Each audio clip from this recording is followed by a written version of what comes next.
안녕하십니까. 삼무삼류 저자이며 앞뒤가 똑같은 번호 1577에 1577을 운영하고 있는 대표자 김동근입니다. 제가 사실 이런 자리 처음이라서요.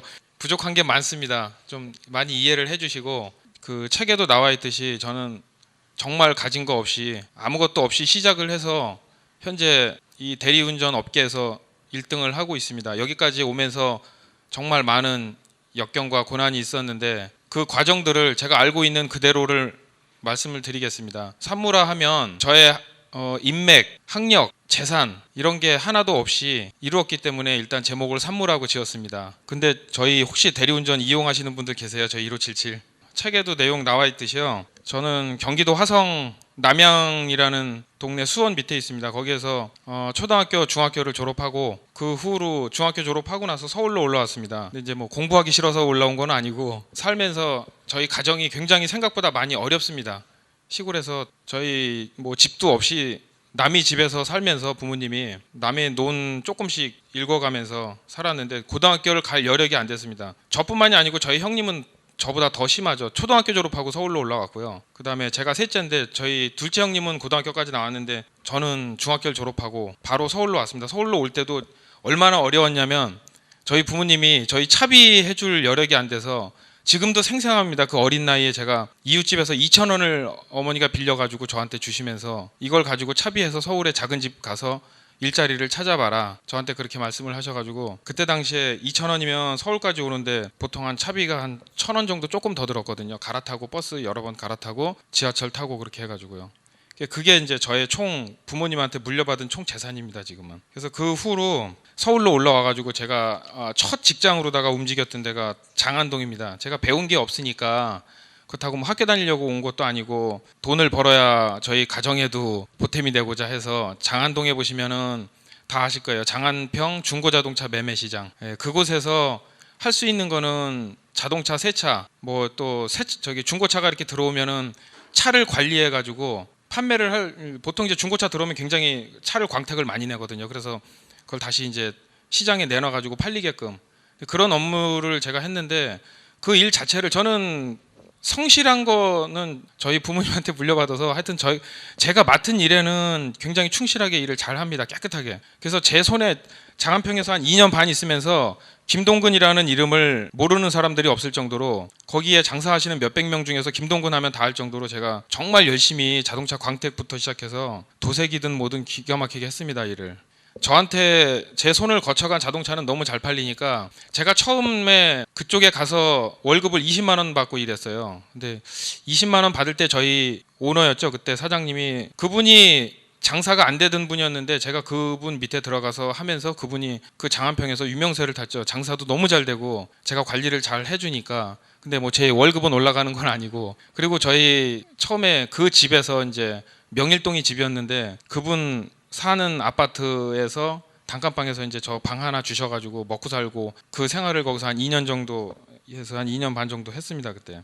그렇게 하다가 이제 고등학교 졸업장은 따야 되겠다라는 생각을 항상 하고 있었거든요. 저는 굉장히 군대를 가고 싶어 했습니다 옛날부터. 형님들 두 분이 학력 때문에도 그렇고 예비군을 방위를 갔다 왔는데 저는 꼭 육군을 가고 싶었어요. 그래서 배우고 싶기도 하고 해서 야간에 학원을 다녀야 되겠다라고 생각해서 아마 예전에 신설동에 보면은 고려학원이라고 검정고시 있는데 거기를 가기로 마음을 먹었습니다. 그래서 그 장안평에서 일을 하면서는 장안평은 늦은 시간에 끝나다 보니까 학원을 다닐 수가 없어가지고 그 후로 아르바이트를 구한 게 이제 동대문 구청. 거기에 보니까 아르바이트생 저녁 6시에 끝난다고 모집을 올려놨더라고요. 그래서 그쪽으로 가게 됐죠.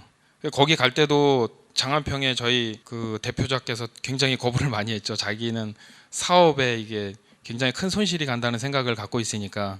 저는 결정을 했기 때문에 어쨌든 학원을 다녔습니다. 그래서 야간에 학원 다니면서 보통 이제 10시 20분에 끝나거든요, 학원이. 야간 학원 1년 동안 쭉 다니면서 주간에는 구청에서도 일해보고 또 음식점에서 서빙도 해보고 하여튼 뭐 고생은 제가 할 거는 다 해봤습니다. 그렇게 해서 1년 만에 그 검정고시를 패스를 했습니다. 그래서 제가 유일하게 받은 게 이제 고등학교 졸업장 검정고시입니다. 그리고 나서 군대를 갔죠. 가니까 이제 장안평에서 운전을 많이 배워서 그런지 운전을 잘했습니다. 처음에. 그래서 하게 된 게 제가 7공수 특전여단을 나왔는데 거기서 운전병으로 가가지고 부대장 저희 장군님을 모시게 됐습니다. 여단장. 그분을 모시면서 또 뭐 여러 가지 우여곡절이 많았지만은 군 생활 2년 반을 잘 마무리를 했습니다. 거기서도. 그때도 사실 많이 배웠습니다. 제가 배운 게 뭐냐면 일반 사병으로 갔더라면 못 배웠던 것들인데 군대에 있으니까 그분이 만나는 분들이 보통 기업의 CEO들이나 임원들을 항상 만나다 보니까 제가 그 군대에 있으면서 그런 걸 많이 배웠어요. 아, 나도 나중에 저렇게 저분들처럼 사업도 해봐야 되겠고 대기업의 임원도 해보고 싶다라는 그런 생각을 군대에 있을 때 굉장히 많이 배웠습니다. 저는 항상 누구를 모시는 일이나 이런 걸 많이 해봤는데 그게 저의 처음에 이제 저의 그 생각을 깨게 해주는 것 같아요, 군 생활이. 그래서 그때 당시가 너무 군 생활이 고맙게 생각이 듭니다. 제대하고 나서 수원에 있는 삼성전자를 입사를 했습니다. 그때도 고등학교 졸업으로다가 할 수 있는 거는 삼성전자 생산직이거든요. 그 생산직을 입사를 해서 입사할 때 삼성에 입사했다고 하니까 뭐 저희 부모님으로서는 경사났죠. 아들 중에서 최초로 대기업에 입사를 했으니까. 그러고 나서 들어가서 이제 생산직으로 일을 하다 보니까 거기에 있는 선배들이 그만두거나 오래되신 분들 이야기를 들어보니까 또 비전이 없더라고요. 왜냐하면 대학교를 나오면 대리급부터 시작해가지고 과장, 부장, 차장 이렇게 올라갈 수 있는데 고등학교 졸업해가지고 할 수 있는 거는 뭐 만년 생산직이더라고요. 거기에서 조금 더 해봐야 주임까지 갈 수 있을까. 실제적으로 나이 제가 있을 때 뭐 45, 50 되신 분들이 주임으로 계시니까 그분들을 볼 때 여기서 아무리 잘해도 이게 내 인생이구나. 그래서 1년 정도 하다가 그만뒀는데 그때도 마찬가지로 일단은 제가 맡은 일은 굉장히 잘합니다. 그래서 삼성에서도 그 냉열기 사업부라는 데 있었는데 제가 맡은 업무를 너무 잘하다 보니까 그때 윗사람들한테도 되게 좋게 보여가지고 그 퇴사할 때도 거기서도 사실 힘들게 퇴사를 했습니다. 근데 퇴사할 수밖에 없는 제 마음을 뭐 그 사람들이 평생 책임져 주는 건 아니니까. 그래서 삼성을 이제 그만둘 때쯤 돼가지고 또 저희 부모님이 난리가 났죠. 대기업에 들어갔는데 왜 그걸 그만두냐고 많이 혼났는데 어쨌든 제 각오는 또 틀렸습니다. 그래서 나와가지고 간 데가 그다음에 이제 건설회사입니다. 건설회사에 사장님 운전기사로 갔어요. 그게 뭐 군대에서도 그렇고 배운 게 도둑질이라고 자꾸 찾아가는 게 이제 하는 일을 따라서 가게 됐죠. 제대해가지고 건설회사에 가서 기사를 하는데 그때 당시에 이제 월급 120만 원 받았죠. 그러고 나서 그분을 한 2년 정도 운전을 했는데 하다 보니까 또 이것도 아닌 것 같더라고요. 내가 평생 운전을 할 수는 없잖아요. 근데 제가 원래 이제 그런 생각도 많이 했어요. 나중에 대기업의 임원들이나 사장들 무슨 예를 들어서 무슨 뭐 큰 삼성이든 LG든 이런데 기업 임원들이나 사장님 차 운전을 해봤으면 좋겠다. 아니면 무슨 뭐 정치인들 이런 생각도 많이 해봤는데 건설회사에서 120만 원 받고 운전을 계속 하다 보니까 제 인생이 너무 좀 이건 아니다라고 또 비참한 생각이 많이 들더라고요. 그래서 이제 거기서 그만두겠다고 했더니 그 사장님이 또 잡는 거예요. 저의 운전밖에 할 수 없는 저의 실력을 이제 저를 놓치기가 아까운 거죠 또. 그래서 업무를 그러면 다른 관리 업무로 바꿔줄 테니까 그거를 한번 해봐라 라고 저한테 권유를 하셔서 한 게 입찰 업무를 했어요. 그때 당시에. 그때는 이제 관공서 입찰을 여기 뭐 건설회사 다니시는 분 계신지 모르겠는데 뽑기로 했거든요. 10개를 주어가지고 거기서 뽑기 해가지고 그 낙찰하는 게 확률이 120까지가 나오거든요. 근데 그거를 했는데 그 업무를 하면서도 저는 제가 그 머리 굴리는 건 사실 저는 지식은 없어요. 그렇지만 제가 말씀드릴 수 있는 건 저는 지혜는 굉장히 많은 사람이라고 생각을 해요. 그걸 가지고 120까지 확률을 혼자서 매일 만들었어요. 이렇게 하면 이렇게 하고. 그리고 과거에 낙찰됐던 확률 쭉. 그래서 그 회사에서 입찰을 맡고 나서 제가 낙찰을 엄청 많이 했어요. 또 그 건설회사에서 관공서 낙찰, 초등학교 급식 시설, 뭐 초등학교 증축공사 이런 거를 낙찰을 무지 많이 했어요. 그래서 그러다 보니까 또 다른 건설회사에서 뭐 이렇게 스카우트 제의도 들어오고 그랬는데 저는 뭐든지 한 우물을 팝니다. 그쪽 하다가 아니면은 그냥 다른 업종으로 가든지. 그래서 그런 건설회사에서도 또 그렇게 했는데 그 관공서 입찰이 잘 되고 했는데 그게 제 의지와 또 다르게 회사가 뭐 일반 건설회사 다 아시겠지만 큰 공사, 민간 공사를 하다가 그냥 한 방에 무너지더라고요. 뭐 한 30억짜리 이런 공사 하다가 돈 못 받고 하니까 제 의지와 상관없이 무너지더라고요. 무너지면서 거기에 같이 근무하시던 분들은 그 다른 회사로 다 입사를 했어요. 왜냐하면 그분들은 자격이 있기 때문에 뭐 건축기사 무슨 뭐 자격증 다 있고 또 현장 경력이 있다 보니까 바로 가시더라고요. 근데 저는 뭐 다른 데 갈 데도 없고 입찰 경력 가지고는 또 가기도 그렇고. 그리고 또 저는 워낙 의리를 잘 지켜서요. 그 사장님이 저한테 그렇게 일자리를 줬다는 거에 대해서는 평소에 되게 감사를 했어요. 그래서 그분이 다 떠난 후에 제가 마무리를 해줘야 되겠다. 왜냐면 채권 회수를 해야 되니까요. 부도가 났어도 회사에서 받을 수 있는 건 받아야 그분도 정리를 할 수 있으니까.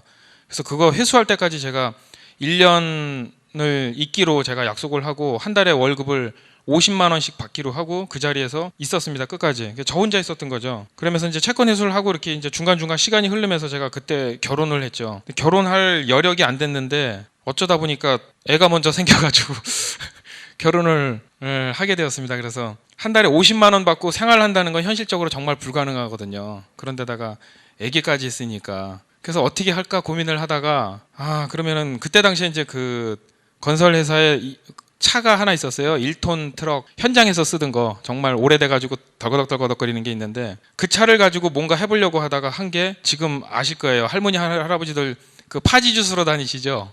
동네 골목. 제가 그거를 했습니다. 낮에 건설에서 일하고 밤에는 그 차를 가지고 동네 다니면서 사실 뭐 창피한 것도 있긴 한데 일단은 먹고 살아야 되니까. 근데 총각이면은 좀 안 했을 수도 있겠죠. 근데 이제 집사람을 어쨌든 결혼을 했으면 책임감이 있어야 되잖아요, 사람이. 그래서 그거를 해야 되겠다라고 생각을 해가지고 밤마다 퇴근해가지고 다니면서 파지를 주워서 그거를 팔아야 되잖아요. 그래서 그게 이제 그 키로로 재가지고 이제 그 가격을 쳐주는데 어디 가서 팔을까 생각을 하다가 일산 쪽이 서울보다 1,000원을 더 쳐준다는 소리를 듣고 일산 쪽에 가면은 저 감내면이 있습니다. 거기에 보면 파지 파는 데 있는데 거기까지 항상 한 차씩 실어가지고 밤새 해가지고 그거를 다녔어요. 그걸로 하니까 이제 그나마 수입이 조금 맞춰져가지고 한 달에 이제 한 100만 원 정도 조금 넘게 그 생활을 했죠. 근데 그거에서도 또 어쨌든 1년을 버티려고 하니까 제가 결혼할 때는 제가 이제 원래 모태신앙인데 결혼하고 나서도 그렇고 사회생활하면서 교회를 못 다녔어요. 그런데 결혼식을 어디서 할까 하다가 사실 저도 어렵고 저희 처갓집도 굉장히 어려워요. 처갓집 뭐 장인어른도 안 계시고 집사람도 너무 어렵게 생활을 하다 보니까 둘이 결혼식을 사실 장모님이 처음에 거부를 많이 했어요. 결혼 나중에 해라. 근데 이제 아기 때문에 어쩔 수 없이 결혼을 했는데 그때 결혼식 때도 돈이 없어가지고 결혼식장을 찾은 게 교회입니다. 저희. 그래서 저희 다니는 교회에 가서 조촐하게 교회에서 하고 그러고 나서 교회에서 이제 그때도 축의금 이렇게 들어온 게 얼마 안 되지만 사실 그것조차도 저희 부모님한테 드릴 수밖에 없는 그런 어려운 현실이었거든요. 그래서 이제 동생들도 또 제 동생도 고등학교도 가야 되기 때문에 그래서 이제 제가 족족이 버는 족족이 시골로 이제 붙여주고 그랬기 때문에 그래서 그렇게 해가지고 교회에서 결혼식을 하고 그렇게 살다 보니까 또 집사람하고 이제 결혼하고 전세를 얻다 보니까 대출을 좀 그때 당시에 1,200만 원 받고 그리고 결혼하면서 조금 비용 들고 이렇게 하다 보니까 대출이 제가 한 4천에서 5천 정도로 쌓였어요. 마이너스로. 그거를 메꾸려고 하다 보니까 항상 카드를 7개를 가지고 계속 돌렸습니다. 서비스 받아서 메꾸고. 근데 그것도 한계가 있다 보니까 항상 그때는 결혼해서 너무 어렵다 보니까 이제 부부싸움을 자꾸 하게 되더라고요. 현실이 그렇다 보니까 처음에는 사랑으로 시작했는데 어려워지니까는 힘들어지더라고요. 그래서 제가 이제 파지 줍는 거하고 그 건설회사 주간에 일하는 거 두 가지를 하다가 안 되겠다. 하나를 뭔가 더 찾아보자.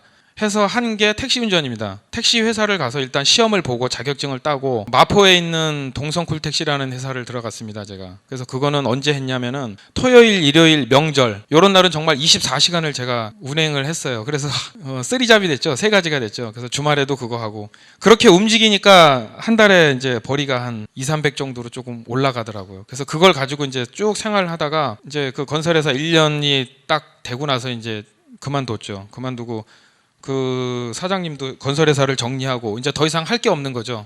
무엇을 할까 또 고민을 하다가 TV를 보는데 TV에서 도서대여점 광고를 하더라고요. 어린이 도서대여, 방문 도서대여 해가지고 하는데 유명 연예인을 써가지고 광고를 쫙 하는데 그 체인점 모집을 하더라고요. 그때 제가 이제 성남에서 살았는데 전화를 해서 물어보니까 분당 쪽에 체인점이 없대요. 그래서 그걸 어떻게 하는 거냐고 물어봤더니 가맹비를 내고 책을 사가지고 배달을 직접 하면 된다고. 그래서 그때 당시에는 이제 뭐 아무것도 모르는 상황에서 뭐 연예인 나와 있고 뭐 또 좋다고 하니까 일단 시작을 했죠. 그래서 그것도 그때 당시에도 가맹비 1,500만 원인데 가맹비도 이게 마지막 살 길이다라고 생각을 해가지고 집사람하고 협의를 해서 좀 대출 받아가지고 이거 하자.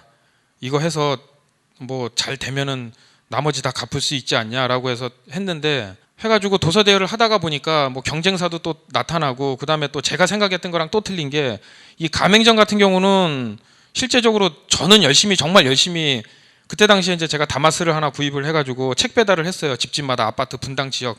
분당이 상권이 굉장히 좋은데도 제가 열심히 한다고 했는데도 본점에서 열심히 안 하니까 부도가 나더라고요. 그리고 본점에서는 가맹비 받고 처음에 이제 가맹점이 연예인 쓰니까 가맹비가 다 들어오잖아요. 그러고 나서 가맹비 받고 나서 광고를 안 하니까 이 시장에 알아주는 사람도 없고 도서 대여를 누구한테 어떻게 영업을 해야 되는지 저 혼자서 발로 뛰어야 되니까 막막하더라고요. 결국은 본사는 없어지고 저 혼자 이제 그걸 가지고 책을 잔뜩 사가지고 놨기 때문에 어쩔 수 없이 그걸 해야 되기 때문에 다마스를 가지고 맨날 전단지 만들어가지고 아파트 곳곳 전부 전단지 뿌려가지고 일주일에 뭐 5,000원 2권 대여해드립니다. 이걸 가지고 또 혼자서 이렇게 써붙이고 돌아다니고 하면서 조금씩 했는데 한 달 내내 해봐야 정말 남는 거 한 달에 10만 원도 안 남더라고요. 다마스 가지고 하는데 정말 몸은 되게 힘들어요. 그래가지고 막 그게 일주일에 2권 갖다 주는 건데 2권 갖다 주고 올라갔다가 갖다 주고 내려오면은 이거 본 건데 다른 걸로 바꿔주세요. 그러면 또 가야 돼요. 너무 힘들더라고요. 그렇게 해가지고 한 달에 하니까 한 가구당 5,000원씩 받고 그걸 하려니까 너무 힘들어. 돈도 안 되고. 그래서 이제 명절 때 저희 가족들 다 모이는 이제 시골 집회를 갔는데 동생도 그때 당시에 이제 동생이 대리운전을 먼저 시작을 했습니다. 이거를 다른 회사에서 아르바이트를 하고 있더라고. 그러면서 저한테 이제 얘기를 하는 거죠. 형 그렇게 힘들고 어려우면 대리운전을 한번 해봐. 내가 대리운전 하는데 한 달에 70만 원 벌어. 저한테 얘기를 하더라고요. 그래가지고 어떻게 하는 건데 그랬더니 이렇게 해서 하면 전단지도 뿌리고 이렇게 하면은 돼. 그러면서 저한테 해보라고 얘기를 하더라고요. 그래서 그래 그러면 알았어 그랬는데 굳이 그렇게 간단한 거라고 그러면 남이 밑에서 뭐 그걸 할 필요는 없다고 생각을 해서 제가 직접 해야 되겠다라는 생각을 했습니다. 그때 낮에 그 책은 포기는 절대 못 하겠더라고요. 워낙 사업하다가 그만둘 때는 그 번전 생각나서 절대 포기를 못 하겠더라고요. 그래서 책 사놓은 것도 그렇고 뭐 여러 가지 있는 게 너무 아까운 거예요. 그래서 그것 때문에 낮에는 계속 마이너스 나는 거 알면서도 책을 돌리고 야간에는 이제 전단지를 맞춰가지고 그 분당의 각 지역별로 다 다니면서 대리운전 전단지를 쭉쭉쭉쭉 다 꼽았죠. 혼자서 시작을 했습니다. 그렇게 그랬는데 하루 저녁에 한 콜, 2콜 들어오더라고요. 근데 그때 당시에 뭐 분당에서 수지 가면은 보통 3만 원 받았거든요. 3만 원 들어왔는데 한 일주일 정도 하니까 한 40만 원 정도 수입이 생기더라고요. 손에 실질적으로 들어오는 게. 그러면은 도서 한 달 해봐야 10만 원, 20만 원 버는데 이거는 뭐 비교도 안 되고 말도 안 되더라고요. 그래서 접어야 되겠다 생각을 했는데도 워낙 책을 그때 한 2천만 원 정도 사놨어요. 어린이 책을 신간으로다가. 그리고 가맹비까지 생각을 하니까 이건 포기를 못 하겠더라고요. 너무 미련이 많아가지고. 그랬는데 이제 어쩔 수 없이 그러다가 어떤 아는 사람이 자기가 해보겠다고 그래가지고 잘 될 거라고 얘기를 하고 그거를 1,500만 원에 넘겼습니다. 저렴하게.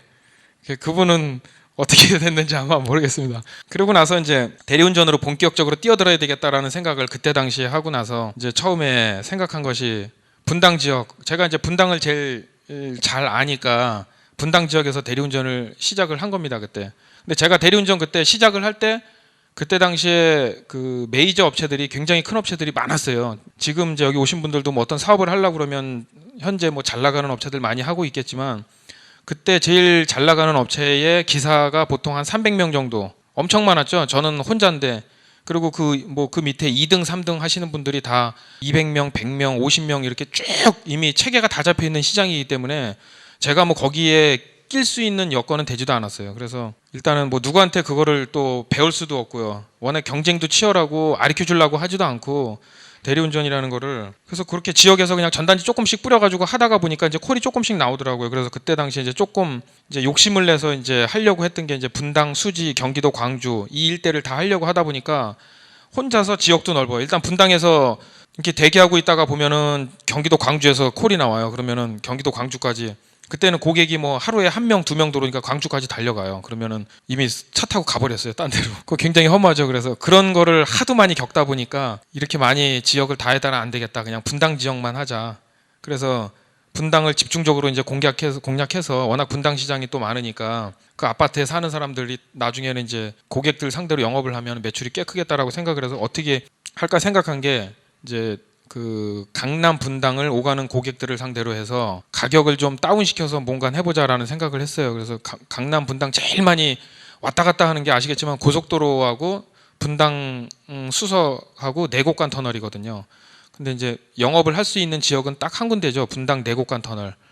거기로 보시면은 저는 이제 그때 당시에는 제가 뭐 가진 게 없기 때문에 어쩔 수 없이 몸으로 다 때워야 되기 때문에 무슨 일을 제가 할 때는 이제 도서점을 할 때는 대출을 받았지만 지금은 이제 대출 받을 여력도 안 되고 하다 보니까 자금이 전혀 없는 상태에서는 몸으로 때우는 방법밖에 없으니까 제가 직접 현수막 제작이라든가 이런 거를 할 수밖에 없는 현실이죠. 그래서 내곡 터널 가서 해야 되겠다 생각을 해서 내곡 터널에 차량 그 일대에 시장 조사를 했어요. 일주일 동안 몇 시부터 몇 시까지 차가 밀리고, 그 다음에 정체가 몇 시부터 시작해서 언제까지 풀리고, 그리고 또 거기가 이제 시설관리공단이다 보니까 관리공단 직원들이 항상 새벽부터 거기를 왔다 갔다 해요. 그래가지고 주차하고 이런 거 불법 주차 단속도 하고 뭐 여러 가지 그런 제재 사항이 많거든요. 그래서 그런 거를 이제 시장 조사를 쭉 한 다음에 보니까는 새벽에 7시부터 오후에 한 10시까지는 차가 하루 종일 밀리더라고요. 그래서 바로 여기다 싶어가지고 내곡 터널 앞에 가서 현수막을 크게 맞춰가지고, 맞췄을 때도 이제 고객들이 이제 그 지나가는 사람들이 아무리 홍보를 거기다 잘 해도 사람들이 볼 때 구매 의욕을 정말 땡길 수 있게끔 해줘야 되잖아요. 그냥 뭐 아무리 좋은 상품이 있어도 비싸면은 안 사잖아요. 그냥 지나쳐 버리니까. 그 사람들한테 뭔가 획기적인 걸 좀 제안을 해야 되겠다 싶었는데, 그때 당시에 이제 모든 업체들이 강남 분당 3만 원, 그거를 5천 원만 한번 다운 시켜보자 그래가지고 강남 분당 2만 5천 원의 현수막을 크게 거기서 항상 걸어놓고 나서 다마스 세워놓고 차에다가 해가지고 하나 크게 현수막 걸어놓고, 그 다음에 이제 그 옆에도 또 이렇게 그 난간 중앙에다도 걸고 그렇게 했는데, 아침마다 했더니만 한 일주일 정도 하니까 거기 시설관리공단에 와서 다 철거해 가더라고요. 그리고 내일부터 차 한 번만 더 대면 견인 조치한다고 그러더라고요. 그래서 이제 그렇게 해서 또 제가 만약에 포기를 했다 그러면은 안 되겠죠. 그 좋은 시장을 제가 놓칠 수는 없잖아요. 그래서 그 시설관리공단 아저씨 올 때쯤 되면 이제 시간을 제가 다 깨뚫고 있으니까 제가 있는 시간대 딱 2번을 돌아오더라고요. 아침부터 올 때 오면은 거기 이제 밖에 나와가지고 이제 제가 그 주변 일대에 차들 지나면서 쓰레기 버린 거 이런 거 청소도 항상 해가지고 이게 쓰레기 봉투에 담고 이런 모습을 항상 보였더니 그 시설관리공단 그 순찰차 그분께서 봐주시더라고요. 그러면 제가 이제 제안을 했죠. 요 시간에서 요 시간까지만 하겠습니다. 정말 어렵기 때문에 이걸 하는 거니까 좀 봐주세요라고 얘기를 했더니만은 그러면 그 시간만 철저하게 지켜달라고 저한테 얘기를 하더라고요. 그래가지고 그렇게 이제 양해를 구하고 나서 그날부터 이제 본격적으로 거기서 한 1년 정도를 홍보를 했는데요. 홍보를 하면서 이제 조금씩 욕심이 나니까 고1대에서 현수막 크게 걸어놓고, 그 다음에 한 30cm짜리 작은 걸로 해가지고 현수막을 굉장히 많이 맞췄어요. 한 50장 정도를 맞춰가지고 그거를 어디다가 걸었냐면, 그게 내곡 터널 가기 전에 저쪽에 보면 또 터널이 하나 또 있어요. 분당 쭉 고개 넘어오면은 거기서부터 내곡 터널까지 차가 계속 밀리기 때문에 내곡 터널에 오면 저희 현수막을 보지만 그 전에 이제 미리 그 사람들한테 이제 그걸 알리기 위해서 중앙 분리대 난간에 새벽에 가가지고 전부 30cm 현수막을 조그만 걸 다 붙여놨어요. 꼼꼼하게 전부. 그걸 보니까 사람들이 이제 이렇게 거기까지 가면서 기다리면서 이제 고개만 돌리면은 중앙에 현수막이 다 붙어 있으니까 그게 굉장히 잘 먹혔던 것 같아요. 그때 당시에. 근데 그거를 이렇게 지금은 뭐 이렇게 웃으며 얘기할 수 있지만 정말 새벽에 차 쌩쌩 올 때마다 그걸 달았기 때문에 굉장히 무서웠어요, 사실은. 이게 뭐 하라고 하면 못 할 거예요. 사실 되게 무서워요. 차가 막 쌩쌩 달려오다가 중앙선 조금만 가까이 가도 그냥 사람이 그냥 치는 순간인데, 차 안 올 때 잠깐 뛰어들어가 가지고 거기 4군데 잘 달고 또 나오고 달고 나오고 그렇게 해가지고 했더니만은 이제 고객들이 많이 알려졌어요. 그래서 역시 이 시장에서 살아남을 수 있는 거는 가격 다운밖에 없구나. 그래서 저는 이제 지금도 제가 과감하게 말씀드릴 수 있는 거는 어떤 사업이든지 저는 박리담회가 진짜 성공의 비결이라고 생각을 합니다. 그래서 그때 3만 원짜리가 2만 5천 원 되니까 분당 가는 고객들이 정말 하루가 다르게 늘어나요. 그래서 뭐 처음에 뭐 한 5개, 6개, 10개 이렇게 들어오던 게 어느 날 보면 막 20건, 30건 이렇게 콜수가 쭉쭉쭉쭉 늘어나더라고요. 근데도 콜수는 늘어나지만 그렇다고 해서 그걸 가지고 사실은 뭐 어떤 투자를 할 여력이 안 됐어요. 왜냐하면 워낙 가진 그 카드로다가 돌려막던 빚이 많다 보니까 매월 현금 서비스 받은 거나 이런 고지서 나오면 그걸 메꾸고 이자 메꾸고 하다 보니까 정말 바빴어요. 그래서 사무실 얻을 돈도 없고 그러다 보니까 이제 집사람이랑 저랑 둘이 하게 됐죠. 그래서 저는 집에서 집사람 보고 전화를 받으라고 그러고 저는 밖에서 대리운전을 뛰고 그러면서 이제 콜이 늘어나니까 기사를 1명, 2명 모집을 해야 되는데 그거를 분당 기사들을 모집을 하는 거는 한계가 있어요. 분당에서는 기사 모집이 잘 안 돼요. 그래서 강남에서 모집을 했는데 강남에 제가 사무실이 어디냐면 르네상스 호텔 앞에 가면은 패밀리마트 있어요. 지금도 있는데 그게 거기에 가면은 항상 제가 아침에 저녁부터 아침까지 다마스를 항상 세워놔요. 그럼 거기가 제 다마스가 면접 장소예요. 그게. 그러면 이제 광고 낼 때 기사 모집 광고 내면 항상 그러죠. 르네상스 호텔 앞으로 오세요. 그러면은 다 와요. 사무실 멋있구나 해가지고 오는데 그 앞에 와서 이제 전화로다가 이제 기사들을 이렇게 면접 여기라고 이제 데리고 오면 다마스는 좀 황당하긴 하죠. 그래서 이제 그거를 이제 그 기사들한테 그래서 그거를 꼬시기 위해서 처음에는 혜택을 줬어요. 3일 동안은 입금을 안 받을게. 왜냐면 사무실이 없기 때문에 유창한 근사한 사무실이 있으면 처음부터 입금 받고 뭐하고 다 하면 일을 하겠지만 다마스를 보자마자 뒤돌아 가는 기사들도 많았거든요. 여기서 무슨 면접을 봐, 이게 회사 맞아? 그런데 그거를 잡으려면은 그 3일 동안 혜택을 주니까 기사들이 일단 그래 그러면 3일 동안 일을 해보자, 해보고 나서 아니면은 다른 회사를 가자라고 생각을 하더라고요. 그래서 이제 저는 그런 순간순간 할 때마다 굉장히 이제 잔머리를 많이 굴려요. 이 기사를 잡을 수 있는 방법. 그래서 저는 이제 그런 걸로 이제 지혜와 잔머리가 이제 좀 뛰어난 것 같은데, 그렇게 해서 하니까 기사들이 다 붙어 있어요. 왜냐면 저희가 강남 분당 콜이 많이 계속 들어오는 걸 기사들 3일 해보면 다 알거든요. 굉장히 많거든요. 집에서 그렇게 해서 이제 저희 집사람이 전화를 받고 저는 이제 기사들 강남에 가서 면접 보고, 그 다음에 새벽에 이제 한 4시쯤 되면은 저희 대리운전은 보통 새벽에 한 2시쯤 마감되거든요, 오다가. 그러고 나서 2시 이후로 새벽 6시까지 하는데, 그때는 오다가 조금씩 나오죠. 이제 뭐 한 서너 콜씩, 요게 이제 하루 마감이죠. 그러면 기사들이 한 이제 운행 나갔다 오면 4시쯤에 그 현장에 와서 다 저희 다마스에 와서 입금을 해요, 전부. 그게 이제 사무실이니까. 그럼 거기서 이제 입금 받고, 그러고 나서 이제 6시까지 제가 입금 받고 6시에 끝나면 다시 이제 아까 그 말씀드린 내곡 터널 가가지고 또 현수막 걸고 광고하고, 그게 이제 저의 계속 반복되는 생활인데, 그러다 보니까 이제 코스가 조금씩 늘다 보니까 집에서 받는 게 한계가 오더라고요. 집사람이 혼자 받다가 나중에는 안 돼가지고 처제랑 같이 전화를 받다가 그랬는데, 그때 당시에도 얼마나 또 고생을 했냐면, 저희 애가 지금 13살입니다. 근데 저희 애기 2살 때 제가 이제 대리운전업을 하다가 보니까 그때 집에서 계속 전화가 벨이 울리죠. 그러면 사람들은 사무실인 줄 알고 전화가 왔는데, 그 집에서 벨이 울리면 벨소리에 애기가 깨요, 막. 그 이제 제가 그 처갓집 생활을 했어요. 그때 당시에도 전세 얻을 돈이 없어가지고. 한 분은 막 애기가 막 울고 그러면은 그거 소리 안 나게 어떻게 합니까? 집사람이 전화 받다 말고. 정말 슬픈 얘기지만 애기 울음소리 재우려고 옆에 있는 이불로 갖다 덮어요, 그냥. 그 생활을 하다 보니까 그게 너무 힘든 거예요. 애한테도 못할 짓이고. 그리고 또 이 고객분들은 술 취하면 욕을 무지해 대요. 그러니까 여직원들한테, 지금도 여직원들이 저희 울면서 퇴사하는 직원들이 굉장히 많은데요. 고객들이 평소에는 괜찮은데 이 술 마시고 하면은 일단 전화할 때도 거의가 한 반말로 시작해가지고, 안 그럴 거라고 생각하지만 그런 분들 굉장히 많아요. 진짜 전화 한 100통 오면은 10통 정도는 무조건 반말로 해서, 야, 대리 좀 보내줘봐, 나 여기 어디 있는데, 이렇게 하다가 기사 배차가 안 된다든가, 옛날에는 다 무전기로 하고 전화기로 배차를 해줬어요. 어디 있냐, 어디 있다 가라 그러면 전화로.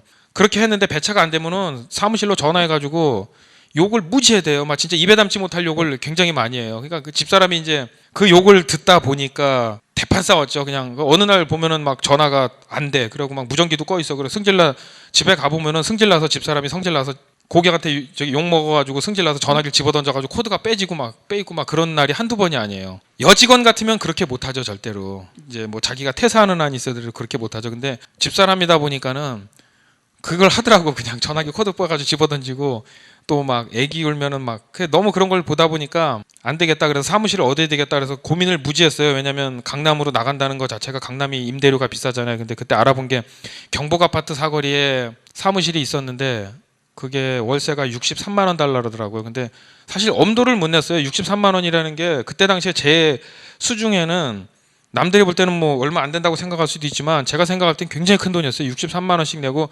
이거를 임대를 해야 되냐 말아야 되냐, 그걸 집사람 가지고 고민을 많이 했는데, 그렇게 전화 힘들게 받고 뭐 이런 거 애기한테도 그렇고 이게 너무 아니겠더라고요. 그래서 그러면 조금 그걸 얻어가지고 기사 모집도 그렇고 좀 해보자, 제대로 한번 대리운전을 해보자라고 생각을 해서 경복사거리에다 과감하게 그걸 얻었습니다, 사무실을. 이제 얻고 나서 거기서 면접을 보고 하니까는 실제적으로 기사분들이 많이 오더라고요. 그리고 또 그동안에 이제 강남 분당 소문이 나다 보니까 고객도 많이 늘어나고 기사들도 입소문을 타고 많이 오더라고요. 이게 한쪽을 제가 전문화시킨 거에 대해서 성공한 게 뭐냐면은, 고객들이 술 취해가지고 나 분당 어디야? 그럼 무슨 마을이야? 그래 무지개 마을이면 뭐 임해마을, 무지개 마을, 야탑에 이렇게 하면은 아파트 이름만 대면은 기사들이 그걸 다 알아요. 하도 분당, 강남 분당만 왔다 갔다 하니까 우리 기사들은 분당을 너무 잘 알아요. 그러니까 고객이 잠들어도 분당 그 아파트까지 딱 모셔다 드리니까 고객은 너무 좋아가지고 항상 우리 전화번호, 그때 당시에는 이제 1577이 아니고 1588-2022이라는 번호예요. 202인데 그 번호를 고객들이, 이제 분당 고객들은 다 그걸로 하고, 그 다음에 또 기사분들은 또 너무 편한 게 예를 들어서 지금 같으면은 뭐 상계동 어디 뭐 아니면 뭐 강서 화곡동 어디 이렇게 하면은 기사들 사실 잘 모르거든요. 지역을 서울 전 지역을 다 꿰뚫는 게 아니라서. 근데 이제 분당 이렇게 하니까 기사도 또 편하고 가는 길 다 아니까 고객도 좋고 기사도 좋고 우리 회사도 좋고 또 분당이 또 좋은 게 뭐냐면 거기는 새벽 2시 반까지가 새벽에 막차가 있어요. 들어가는 차가 보통 보면 새벽 3시까지도 있는데 그러다 보니까 기사들이 가도 복귀하기가 너무 편한 거예요. 그런 장점을 그때 당시에 이제 다른 데서 다른 대리운전 하시는 분들이 잘 살리지를 못하고 서울 전 지역들을 그때 대리운전을 많이들 했습니다. 그때. 그래서 이제 그렇게 하다 보니까 기사가 늘어가지고 조금씩 늘던 게 보니까 한 70명까지 생겼습니다. 그래서 경복 아파트 사거리에서 70명의 기사를 데리고 시작을 했습니다. 그러고 나서 이제 시스템이 저희가 이제 거기서 한 100건 정도 하루에 한 경복 사거리에서 한 100건 이상 이렇게 전화를 받다 보니까 이제 상담원도 필요하죠. 그래서 상담원도 또 이제 한 명, 두 명씩 모집을 해가지고 제가 이제 그때 당시에 상담원이 총 있었던 게 저 포함해서 이제 2명인데 나중에는 이제 하나 더 뽑아서 3명이 됐는데 처음에 이게 제가 대리운전을 직접 하다 보니까 그런 생각이 들더라고요. 제가 돈이 없으니까 내가 직접 뛰어야 되겠다. 그 수입이 훨씬 크거든요. 저희가 대리운전이 보통 보면 지금 10,000원을 고객이 10,000원을 주면 회사에 입금하는 게 20%예요. 어느 대리운전회사나. 그럼 2,000원을 회사에서 갖는 거고 8,000원을 기사가 가져요. 뭐 3만 원짜리 같으면 이제 20% 6,000원 회사에서 갖고 그런 식으로 하는 건데 그때 20%만 가지고 제가 이제 생활하기가 벅차다 보니까 제가 직접 대리를 많이 뛰었어요. 상담원 2명 앉혀놓고 대리를 직접 뛰면서 하니까 제가 직접 버는 돈이 뭐 한 달에 대리 타가지고 버니까 한 달에 한 120, 30 정도 되더라고요. 그래서 저도 그 미련을 못 버리고 제가 직접 사실 그게 이제 사무실을 운영을 했어야 정답인데 제가 이제 그 직접 들어오는 돈을 보니까 제가 대리 타는 거를 못 버리겠더라고요. 그래서 계속 맨날 대리 타고 그랬는데 그 전에 한번 수지에 들어갔는데 지금은 이제 수지가 많이 발전했는데 그때 당시에 수지 지역에 한번 들어가면 수지 같은 경우는 강남은 분당은 새벽에 한 2시 반까지 있는데 수지 같은 경우는 새벽 첫 차가 5시 넘어야 돼요. 5시 반에 저쪽에 성북동에서 첫 차가 나오는데 그때 당시에도 제가 한 2시쯤에 거길 들어갔는데 모셔다 주고 나오니까 거기에서 손님 내려주니까 한 3시쯤 되더라고요. 그러고 나서 나오는데 너무 고생을 많이 했어요. 3시에 차가 없으니까 5시 반까지 거기서 길바닥에서 서 있는데 얼마나 춥든지 정말 그때 겨울에 제가 발에 동상이 걸렸어요. 그때 당시에. 그래가지고 그때 참 내가 너무 미련한 거 아닌가라는 생각도 들었고 또 편의점이 한참 걸어 나와가지고 풍덕천 쪽에 나오니까 편의점이 하나 있더라고요. 허허벌판에서 한참 나오니까. 근데도 그때는 이제 뭐 워낙 어렵다 보니까 진짜 대리운전 하면서요 1,000원짜리 커피 한 잔 사 먹는 게 정말 힘들어요. 아마 평소에 있을 때는 그냥 흥청망청 쓸 수도 있겠지만은 이 어떤 그런 힘든 일을 할 때는요 정말 100원짜리 아끼려고도 조금 더 마을버스 타려고 이용하고 막 그런 게 몸에 배가지고 정말 어디 편의점에 들어가서 커피 한 잔 못 사 먹고 그러다 보니까 거기에서 그렇게 있어가지고 동상 걸리고 그런 고생을 너무 많이 했어요. 그래서 나중에는 사무실에 들어와가지고 생각한 게 내가 이렇게 하는 것보다 사무실에서 콜 받아가지고 기사 모집해서 기사들한테 정말 빨리빨리 배차를 해주는 게 이게 회사에 더 큰 수익이겠다. 내가 120 버는 것보다는 사장이라는 사람이 밖에서 그 돈에 그거는 눈이 멀어서 돌아다니는 건 아니다라는 생각을 했어요. 그거를. 그래서 사무실을 직접 관리를 해야 되겠다. 운영을 해야 되겠다라고 생각해서 그때부터 이제 사무실에 앉아서 전화 받고 이렇게 하다 보니까 이제 그게 훨씬 나중에 보니까 그게 정답이더라고요. 눈에 보이는 것 나가서 뛰는 것보다는 사무실을 체계화 시켜가지고 운영하는 게 그래서 그렇게 하다가 이제 분당 지역을 꿰뚫고 나서 다 하고 나서 이제 욕심이 나가지고 하루에 이제 기사도 70명 들고 이제 한 100건 정도 들어오니까 서울 전 지역을 좀 한번 해봐야 되겠다라는 생각을 했죠. 그때도 이제 가장 먼저 떠올랐던 게 강남, 분당, 박리담회로 성공했던 것처럼 똑같이 마찬가지예요. 가격을 다운시켜서 가야지 기존의 메이저 업체들이 이렇게 다 포진되어 있는 상태에서 제가 서울 전 지역을 뚫는다는 거는 정말 그거는 무리수더라고요. 그거는. 그래서 저는 지금도 마찬가지로 어떤 사업을 하든 가격 다운시키는 게 정말 괜찮은 거라고 생각을 해요. 제가 만약에 나중에 다른 사업을 해도 저는 가격을 다운시킬 거예요. 그래서 이제 얼마의 가격을 다운시킬까라고 생각을 하다가 완전히 한번 제대로 한번 해보자 그래가지고 가격을 반으로 한번 쳐보자 그래가지고 3만 원짜리 시장을 서울 전 지역이 3만 원인데 그거를 15,000원에 쳤어요. 그거를 15,000원에 해서 정말 획기적으로 가보자 그래서 왜냐면 뭐 가격 조금 다운시켜가지고는 못 갈 것 같더라고요. 기존 업체들을 기존에 그 300명 되는 업체 예를 들어 옛날에도 뭐 대리운전 업체 모임하고 그러면 정말 그 메이저급 업체 1등, 2등 하시는 분들은 저희가 정말 신화적 존재예요. 만날 수도 없고 그분들을 만나려면 진짜 뭐 예약을 해야지 만날 정도로 대통령이었어요. 저희 나름대로는 정말 높으신 양반들이라 이렇게 회의를 해도 그분들은 저쪽 한쪽에 따로 자리 이렇게 해놓고 그러면 끝나가 가지고 그 사람 한번 손 한번 잡아보려고 막 이렇게 가가지고 막 악수하려고 막 그 정도까지 했었던 분들인데 어쨌든 뭐 결론은 그분들은 지금 서열에 끼지도 못하고 어디에 계신지도 모를 정도로 이제 곧 다음 얘기도 이제 있는데 제가 15,000원에 요 시장을 그러면 어떻게 알릴 것인가. 근데 어쨌든 뭐 자금 여력이 안 되는 상태에서 고객들한테 서울에 있는 고객들한테 15,000원을 알릴 수 있는 방법을 찾아야 되잖아요. 근데 그렇다고 뭐 전단지로 하는 거는 한계가 있고 좀 뭔가 그러면 또 내곡 터널에서 했던 방식을 찾아보자. 그렇게 해가지고 했는데 그때 당시에도 이제 제가 그 제일 많이 생각했던 데가 어디냐면 강변북로예요. 강변도로를 지나다 보면은 그때 당시에 성수대교 쪽에 보면은 거기 그 잠실 쪽에서 가다 보면 이제 그 교각에 거기가 새벽 아침 시간에 차가 굉장히 많이 밀려요. 그래서 그 다리를 타고 올라가서 거기 가운데다가 현수막을 크게 서울 전 지역 15,000원 대리운전 해가지고 1588 2022 해서 써붙였는데 다음날 바로 시설공단에서 또 전화가 오더라고요. 당장 뛰지 않으면 이건 즉시 고발 조치하겠다고. 이제 그게 내곡 터널에서 할 때랑은 차원이 틀리죠. 내곡 터널은 이제 이렇게 뒤에서 봐줄 수 있는 작은 지역이지만 거기는 이제 틀리니까요. 그래서 거기는 정말 제가 되게 고공공포증이 되게 심해요, 사실은. 그래서 옛날에 비행기도 못 탔는데 높은 데 올라가면 사실 되게 막 떨려요. 무서워가지고. 근데도 그 난간에 올라가가지고 15,000원짜리 걸고 이런 식으로 했다가 거기 떨어지니까 그 다음에도 이제 15,000원짜리를 만들어가지고 거기 말고 이제 한강다리 뭐 성수대교 말고도 뭐 다른데 영동대교 이런데 아마 잘 모르시겠지만 다리 난간 타고 내려가는 길이 전부 따로 다 있어요. 어느 지역이든지 가면은 바로 내려가는 건 굉장히 위험하고요. 이렇게 철문이 따로 있어요. 각 그 다리 난간 타고 내려가는 데가. 그러면 현수막 2개씩 항상 등에 지고 그걸 타고 쭉 밑으로 내려가면은 거기 길이 있거든요. 그래서 그거 타고 내려가서 딱 걸면은 보통 보면은 오래 걸려 있으면 3일이고요. 짧게 걸려 있으면 하루. 근데 보통 한 이틀은 가요. 이틀 정도면은 이제 다 떨어져요. 그 구청에서 와가지고 다 시설공단에서 다 철거해 가는데 그러면 철거해 가면 그 다음날 가서 또 걸어요. 그게 저희가 거는 시간이 보통 새벽에 한 3시 요때가 걸어요. 요때는 이제 차량 흐름이 제일 없기 때문에 차를 또 세울 수도 없기 때문에 저 밑에다 세워놓고 거기까지 걸어 올라가야 돼요. 청담대교다 그러면 청담동 저 밑에 주차장 밑에다가 세워놓고 거기까지 걸어 올라가야 돼요. 한참. 거기 가가지고 또 이제 15,000원이라고 이렇게 걸어놓고 그렇게 하다 보니까 실제적으로 많이 알려지고 콜이 또 많이 들어오더라고요. 그래서 역시 정말 가격 다운에는 장사가 없구나. 그래서 제가 이제 반포대교 영역을 많이 넓혔죠. 성산대교 여기저기. 근데 이제 양화대교 쪽에도 옛날에 걸어봤는데 거기에서도 양화대교 같은 경우는 또 그 양화대교 쭉 중간 가다가 보면 뚜껑이 있어요. 거길 타고 내려가서 저 끝까지 한 300m 정도 가야 돼요. 그 길까지 우린 다 깨뚫고 있거든요, 전부.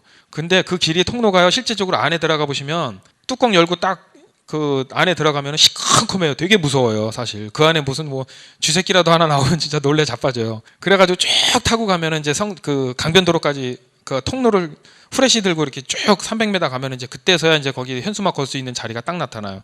그럼 이제 거기에 가가지고 현수막 하나 딱 걸어놓고 이제 뿌듯하게 딱 걸어놓고 그러고 나서 사실 현수막 걸 때도 보면 밑에 보면요 굉장히 무서워요. 막 한강물 시퍼런 게 막 쭉쭉쭉쭉 흐르고 그러는데 그런 거 할 때도 사실 제가 공포증이 심하지만 누구한테 시킬 수도 없어요. 그거를 직원한테 시켰다가 만약에 사고라도 나가지고 떨어지면은 그거 책임질 자신도 없지만 또 직원한테 누구 시켜가지고 또 가라고 해도 안 가요. 절대 그런 건 가지도 않아요. 월급을 아무리 많이 줘도 그거는 진짜 갈 수 있는 사람은 어차피 저 혼자밖에 없어요.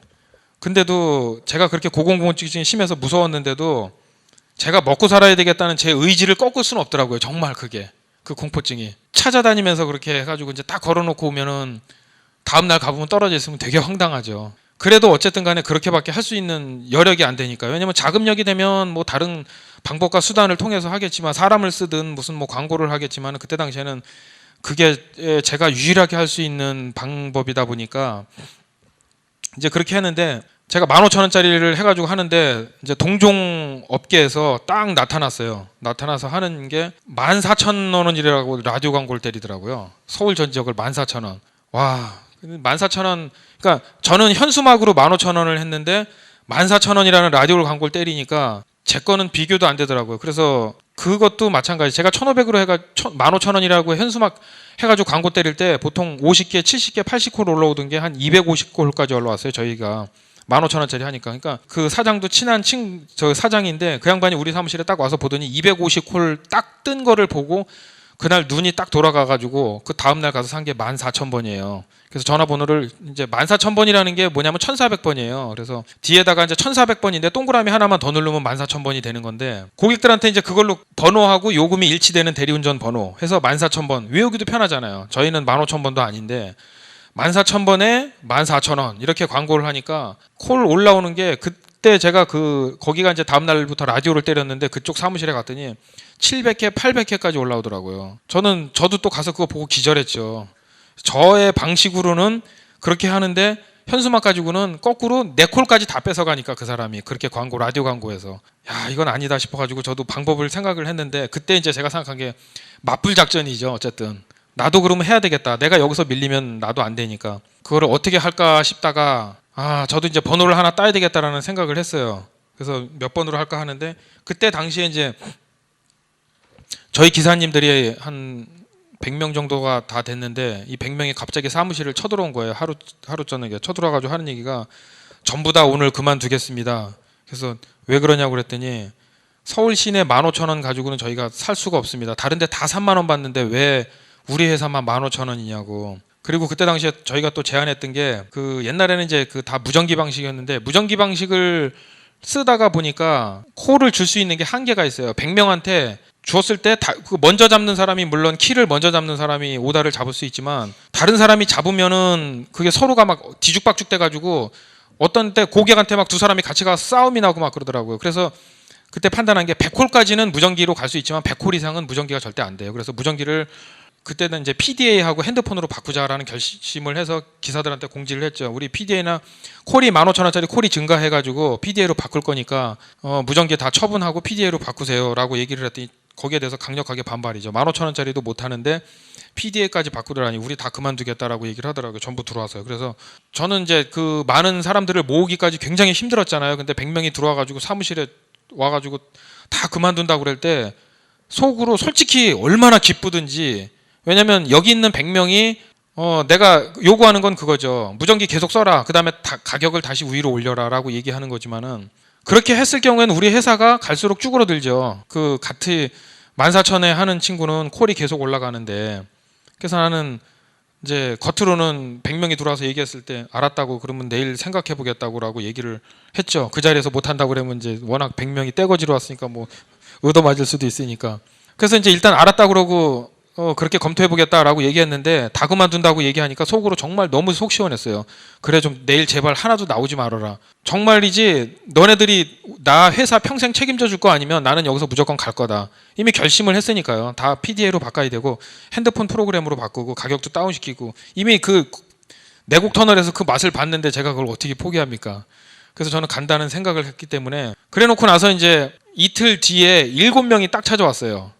저희는 하겠습니다 해가지고 7명이 찾아왔는데 그 7명이 얼마나 반갑든지 한 70명 된 것 같은 기분이로 들어가지고 너무 반갑더라고요. 그래서 7명 하고 나서 이제 그때부터 이제 본격적으로 저도 광고를 했죠. 그래서 이제 콜을 계속 키우고 기사 모집을 하고 그다음에 이제 대리운전은 뭐 시스템 잘 모르시는 분들도 계시겠지만 이 핸드폰이나 프로그램을 쓰면서 콜을 공유를 해요. 그러니까 대리운전을 불렀을 때 저희 거 불렀을 때 1577에 불렀는데 1577에 기사가 없으면 다른 업체에 기사가 와요. 그게 이제 실시간 자동으로 공유되게끔 시스템으로 묶어져 있거든요. 그래서 우리가 기사가 없더라도 우리가 7명, 8명 된다고 그래도 우리 콜이 많으면 우리 콜이 뭐 한 10초, 20초 있다가 다른 회사로다가 자동으로 날아가요. 그리고 거기에서 콜 처리해주고 그다음에 실시간 정산이 또 다 되고 이게 시스템이 이렇게 돼 있기 때문에 그래서 15,000원으로 가격을 내려가지고 하다 보니까 이제 이쪽에서 14,000원 하다 보니까 저도 가격을 내린다는 생각을 해서 찾아본 게 14,000원이면 그거보다 13,000원 내려볼까? 1,000원 내려볼까? 라고 생각을 했는데 1,000원 가지고는 또 약발이 안 먹히겠더라고요. 그러면 10,000원에 하면은 답이 나올려나 그랬는데 10,000원이면은 20% 입금시키면은 기사들한테 가는 게 8,000원이니까 그것도 답이 안 나오더라고요. 그러면 적정 금액이 몇 번일까 해다가 12,000번이라는 거를 생각을 했죠. 그래서 12,000원이면은 14,000원을 이기겠다. 그렇게 생각을 해서 12,000번을 이제 구해야 되겠다라고 생각을 했는데 전화번호가 12,000번이면 이제 1200번이죠. 그래서 1200번을 해보니까 번호를 이미 다른 사람이 쓰고 있더라고요. 그 번호를 어디서 쓰나 봤더만 수원에서 그 정보통신업을 하시는 분인데 그분이 한 3년 전에 그 번호를 받아가지고 쭉 그 통신업을 뭐 그 KT나 온세통신 이런 데랑 계약을 해가지고 쓰고 계시던 분이더라고요. 그쪽에. 그래서 그걸 달라고 하니까 처음에 전화를 해서 내가 그 번호가 필요하니까 좀 주실 수 있냐 그랬더니 저한테 대번 욕을 하죠. 뭐 이런 놈이 다 있어 하고. 그래서 그렇게 또 저는 이제 포기할 수 없으니까 저는 무조건 그걸 갖고 와야 된다고 생각을 하면 수단과 방법을 가리지 않습니다. 그렇지만 뭐 나쁜 쪽으로 가리지 않는 건 아니고 정상적인 방법으로 그거를 갖고 와야 되겠다라고 생각을 해서 12,000번을 어떻게 갖고 가 그러다가 이제 한 번 시도해서 안 돼가지고 두 번째 또 시도를 했어요. 그랬더니 약간 유연해지더라고요. 또 전화 왔느니 해가지고 이제 또 유연해지더라고요. 그래서 세 번째 또 연락을 했죠. 그래서 제발 좀 주십시오. 무슨 방법이든지 제가 해드릴게요라고 얘기를 해서 일단 만나자고 그러더라고요. 그래서 만나자 해서 제가 수원에 그쪽에 이제 호텔에 이제 동수원 호텔인데 거기 커피숍에서 만나가지고 저한테 만나서 다시는 안 된다고 얘기를 하려고 만났더라고요. 얘기를 하는 게. 근데 이제 그 자리에서 제가 협상을 했죠. 제가 어떻게 해드리면은 이 번호를 저한테 주실 수 있겠습니까? 라고 얘기를 했더니 그동안에 자기가 2년, 3년 KT나 이런 대기업들하고 그 거래를 하면서 그게 이미 홍보가 많이 돼서 자기는 앞으로 1년치 후 거까지 책을 다 이미 광고 전단지 책을 그 보통 KT에서 책 나오는 거 두꺼운 책을 그걸 다 찍어놨더라고요. 그래서 그거에 대한 보상을 해달라고 그러더라고요. 그러니까 이제 그냥 던진 거에 사실은 제가 그 정도 돈 주고 사갈 거라는 생각은 하지도 않았죠. 그래서 이거 다 보상해주고 그다음에 이제 그 기업들한테 이렇게 알려진 거에 대해서 다시 뭐 명함이든 전단지든 이렇게 홍보할 수 있는 그런 브로셔 이런 것까지 다 이제 저한테 해달라고 저한테 제한 금액을 얘기를 하더라고요. 그래서 뭐 그 자리에서 오케이 할 수는 없죠. 저도 그러면 돈을 다 줘야 되니까 다만 얼마라도 이미 저는 마음속으로는 오케이 했어요. 그래 그렇게라도 제발 준다 그러니까 고맙다라고 생각을 했어요. 그 다는 이제 저는 얼마라도 깎으려고 그건 너무 무리죠라고 얘기를 하고 집에 와가지고 이제 집사람한테 이제 또 상의를 했죠. 이 번호를 무조건 사야 된다. 이거 아니면 우리가 살아나갈 길이 없다. 이미 저쪽에서 14,000번으로 이렇게 치고 나가는데 머물거릴 시간이 없다라고 얘기를 했는데 결국은 또 돈이죠. 그거를 살 수 있는 게 안 되니까. 근데 이제 저는 이 길이 대리운전 시장이 앞으로도 굉장히 발전할 가능성이 너무 크고 지금 분명히 눈에도 보이지만 매출이 늘어나고 있으니까 이걸 갖고 왔을 때는 매출이 더 늘어날 건데 그런 거 망설이지 말자. 라디오 광고를 저희는 이제 그 14,000번 가져간 친구는 사실 그 친구는 자금 여력이 좀 있었어요. 좀 이렇게 뒷받침해주는 가정이 좀 있어가지고. 근데 저 같은 경우는 이제 광고할 돈이 안 되니까 일단 번호 사온 데다가 저는 계속 그 하여튼 뭐 대출은 달고 살았어요. 그런 인생일 수밖에 없는데 그게 성공할 수 있다고 일단 확신이 들었기 때문에 이거를 나중에 뭐 어떻게 갚냐 뭐 이거 마이너스 되면 어떡하냐 이런 생각을 사실 한다고 그러면 제가 시작도 못했을 거예요. 근데 저는 일단 이게 맞다고 생각하면 저는 항상 긍정적으로 살아가는 게 이제 저는 장점이라고 말씀드릴 수가 있는데 된다는 생각부터 해요. 제가 군대에서도 안 되면 되게 하라 저에게 구호인데 하면 된다. 항상 그것만 외쳐왔지만은 일단 된다고 생각을 하고 판단을 하고 밀어붙이자 이거죠. 그랬을 때는 분명히 효과가 나오는데 안 된다는 생각부터 해가지고 생각을 하면 사실 시작도 못 하거든요. 될까 말까 이렇게 고민을 하면 벌써 시간이 많이 흘러요. 그러면서 사실 나약해지거든 되게. 그러면은 못 해요. 근데 무조건 할 수 있어. 될 수 있어. 난 할 거야라고 이렇게 생각을 하고 거기에 맞춰서 몸으로 때우는 거죠. 열심히 정말 열심히 살아가는 거죠. 이게 안 되면 어차피 인생은 끝난다는 생각을 갖고 있기 때문에 이걸로 무조건 살아야 된다는 생각을 하고 계속 밀어붙이는 거죠. 그래서 거기서 이제 대출을 받아가지고 지금 보통 라디오 같은 경우는 이제 지금 한 띠 광고 나가면 한 달에 1,200만 원이에요. 라디오가 MBC 라디오가 1,200만 원 95.9인데 그때 당시에 이제 뭐 저야 뭐 그거 하나 나가기도 버겁지만은 어쨌든 하나 해보자 그래서 1,200 받아가지고 그 광고를 냈죠. 근데 그 14,000 같은 경우는 그 친구 이제 좀 자금이 되니까 좀 많이 나갔어요 광고를. 그러니까 그쪽은 뭐 늘어나는 콜수가 장난 아니죠. 그 광고 나올 시점에 딱 그 사무실에 가서 보면은 상담원들 전화 받느냐고 정신이 없어요. 근데 저희는 한 띠를 가지고 이제 광고 하나를 가지고 12,000번 광고 나가니까 불이 이제 들어올랑 말랑 깜빡깜빡 할랑말랑 하죠 이제. 그렇지만 이제 그게 현수막으로 하는 거하고 너무 차이가 많이 나더라고요. 12,000 현수막 할 때는 사실 뭐 하루 저녁에 이제 들어오는 콜수가 딱 얼마 안 되지만 12,000 광고를 내보냈더니 야 역시 이게 정말 광고 효과구나. 돈은 돈대로 많이 그 하나 냈는데 정말 야, 이 대중매체 정말 무시 못하는구나. 그래가지고 콜수가 늘어나기 시작하는데 무지 많이 늘어나더라고요. 그때 당시에 저하고 그 친구하고 둘이서 티격티격 대면서 콜수가 정말 굉장히 많이 늘어났어요. 둘이서는 정말 남들이 볼 수 없을 정도로 우리 둘이서는 그러다 보니까 이제 그 메이저 업체들 아까 얘기했던 이제 큰 대형사들이 6명이서 저희 그 14,000 광고 14,000 회사 사무실을 찾아왔어요. 강남에 있는데 찾아와가지고 데모를 했어요. 그래서 기사들을 그때 당시에 한 200명 정도 데리고 와가지고 그 앞에서 현수막 걸고 크게 현수막 걸고 뭐 우리 기사들 뭐 생존권 보장하라 뭐 너네들 우리 죽이려고 그러냐 그래가지고 데모를 해가지고 그때 당시에 이제 그 회사 사장이 저한테 전화가 왔더라고요. 그래서 우리 둘이서만 이렇게 이제 성장을 하고 있는 사이에 가격이 다운돼서 기사들 여기 전부 와가지고 지금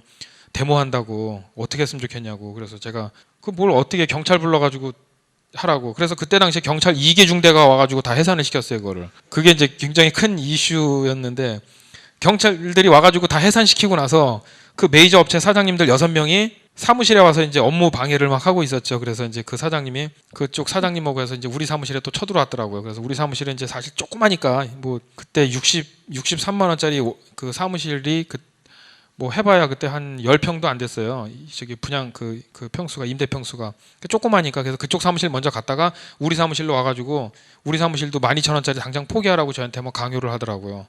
그래서 일단 나가서 얘기하자. 여기 전화를 받아야 되니까. 그래서 6명하고 그쪽 사장님하고 저하고 이제 밖에 나가서 그 앞에 가가지고 이제 그 치킨집 가가지고 얘기를 했죠. 그래서 왜 그러냐고 그랬더니 가격을 너네들 당장 내려라. 우리가 3만 원 해가지고 지금 시장 형성을 다 해놓고 잘 나가는데 너네들이 이 물을 다 흐려놨다. 12,000원, 14,000원이 뭐냐. 나는 3만 원씩 하고 있는데 당장 가격을 올려라라고 우리한테 이제 얘기를 하면서 이제 그쪽에서 또 제안을 한 게 너네 광고비 쓴 거랑 전부 현수막 제작한 거 다 보상해 줄 테니까 당장 가격을 올려라라고 얘기를 하더라고요. 그래서 저도 거꾸로 제가 제안을 했어요. 제안을 한 게 뭐냐면은 근데 저는 진짜 지식은 없지만 많이 안 배워서 지식은 없지만 순간순간 그런 지혜나 잔머리가 정말 뛰어나는 것 같아요. 저는 제가 생각해도. 그때 당시에 그 사람들한테 제가 모아놓고 얘기한 게 그러면 내일 부르다가 저기 가격을 다 올리고 지금 12,000원짜리 안 할 테니까 여기 오신 분들이 우리나라에서 1등 하시는 분들 6명이니까 나한테 그러면 공증 하나만 써줘라. 각서를 하나 써주면 내가 그렇게 하겠다. 여기 계신 분하고 우리 두 사장한테 각서 공증 하나만 내일 해줘라. 그래서 뭐냐고 그러더라고. 앞으로 이 시장에서 대리운전 3만 원 미만으로 내리는 사람이 있으면 그 사람들 무조건 못 내리게 당신들이 가서 책임지고 하고 만약에 그거를 못 막는다고 그러면 당신네 회사를 나한테 넘겨라 무조건. 그거 공증을 서주면은 내가 이 친구랑 내일 부르다가 이거 가격 다 올리고 오늘 부르고 포기할게라고 했는데 그거 들어줄 사람이 하나도 없더라고요. 그러니까 아까 기사들도 내 회사를 평생 책임지지 않지만은 이 사람들도 마찬가지예요. 그 사람들이 지금 당장 올려라 하지만은 그 사람들이 내 인생을 책임져 주는 건 아니거든요.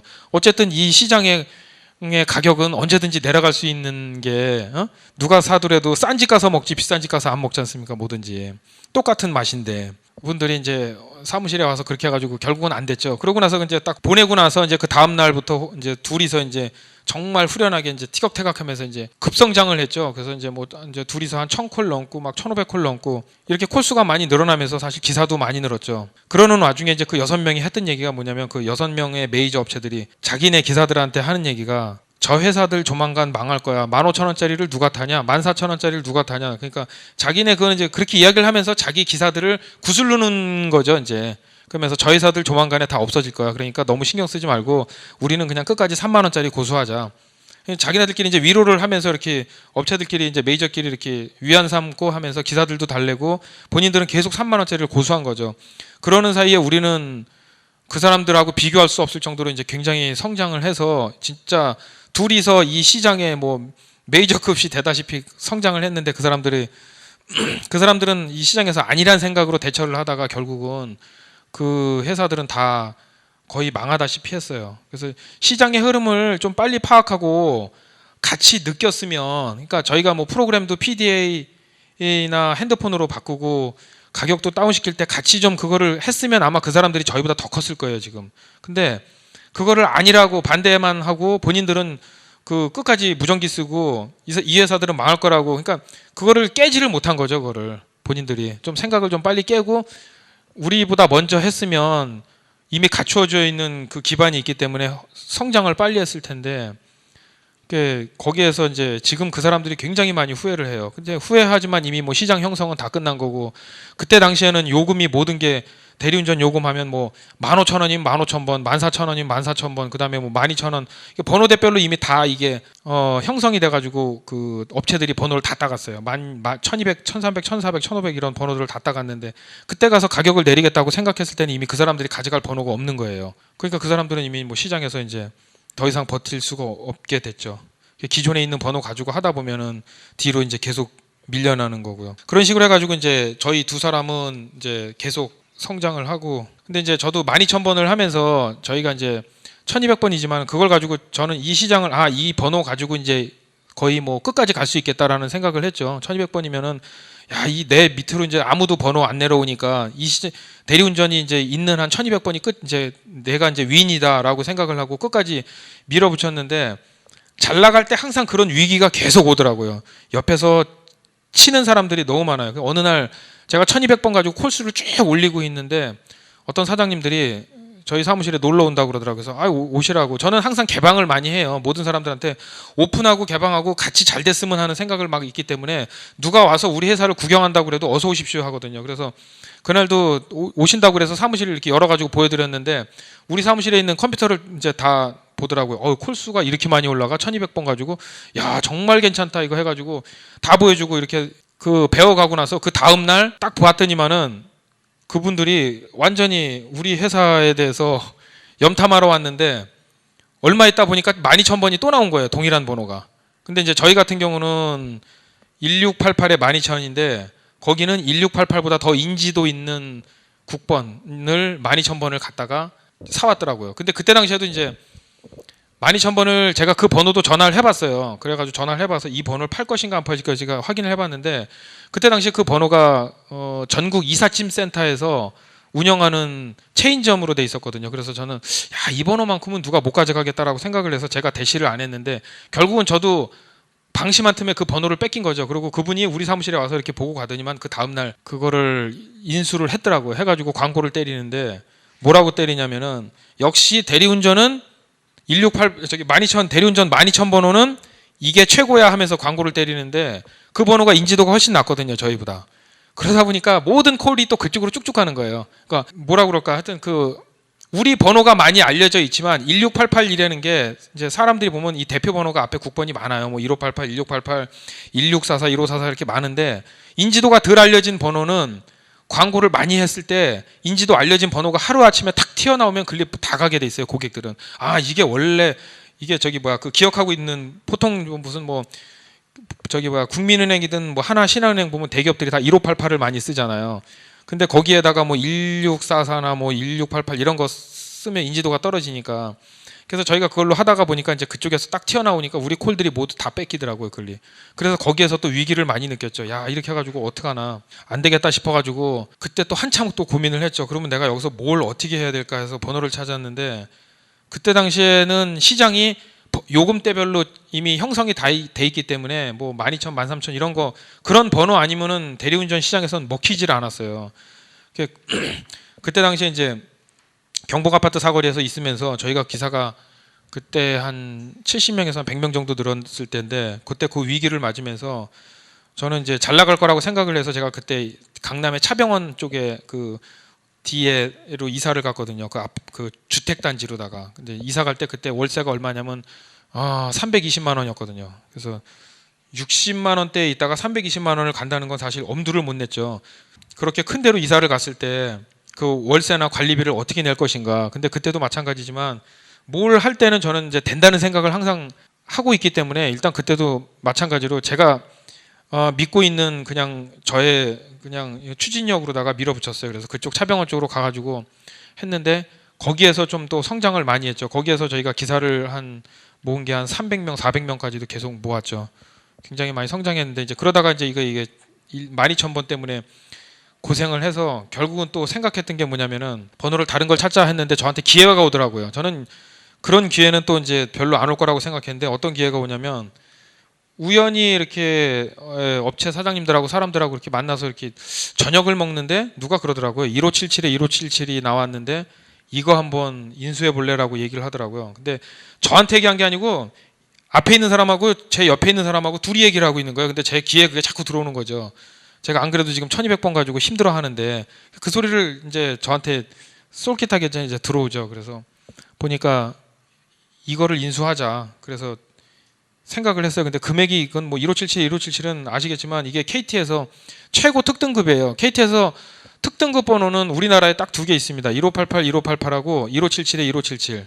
1588에 1588은 현재 대우에서 갖고 있습니다. 그리고 이제 뭐 1577, 1577은 이게 하나 나와 있는데 이게 또 이제 원래 제가 알기로는 옛날에 외환은행에서 쓰던 번호인데 외환은행이 이제 넘어가면서 나왔던 걸로 알고 있고요. 그래서 이제 다른 대리운전 사장님이 이걸 가지고 가서 쓰다가 그날 이제 이게 얘기가 나온 건데 보니까 요금이 12,000번대로 형성이 뭐 이렇게 13,000번 다 형성이 돼 있다 보니까 1577 가져가 있던 사장님이 이거를 키우질 못하더라고요, 번호를. 그분이 대리운전을 이걸 가지고 있었는데 보니까 제가 금요일 날 그 사무실에 놀러 갔더니 금요일 날 총 콜수 나오는 게 15개, 16개 나오더라고요. 금요일 날이 사실 대리운전은 최고 많이 나오는 오다가 금요일, 그다음에 목요일, 수요일, 화요일, 월요일 이렇게 이제 오다가 많이 나오는데 금요일이 최고 많이 나오는 날인데 그날 가서 봤더니만은 이 번호를 넘긴다고 한 사람이 콜이 많이 나온다고 그랬어요. 그때 이제 뭐 한 70개, 80개 나온다 그래가지고 저는 이제 그걸 믿었죠. 그래서 가서 봤더니 17개, 16개 나오더라고요. 그러니까 이게 뭐든지 인수할 때 보면은 정말 남이 하던 거 인수할 때 보면 거기 가서 한 일주일은 살아야 돼요.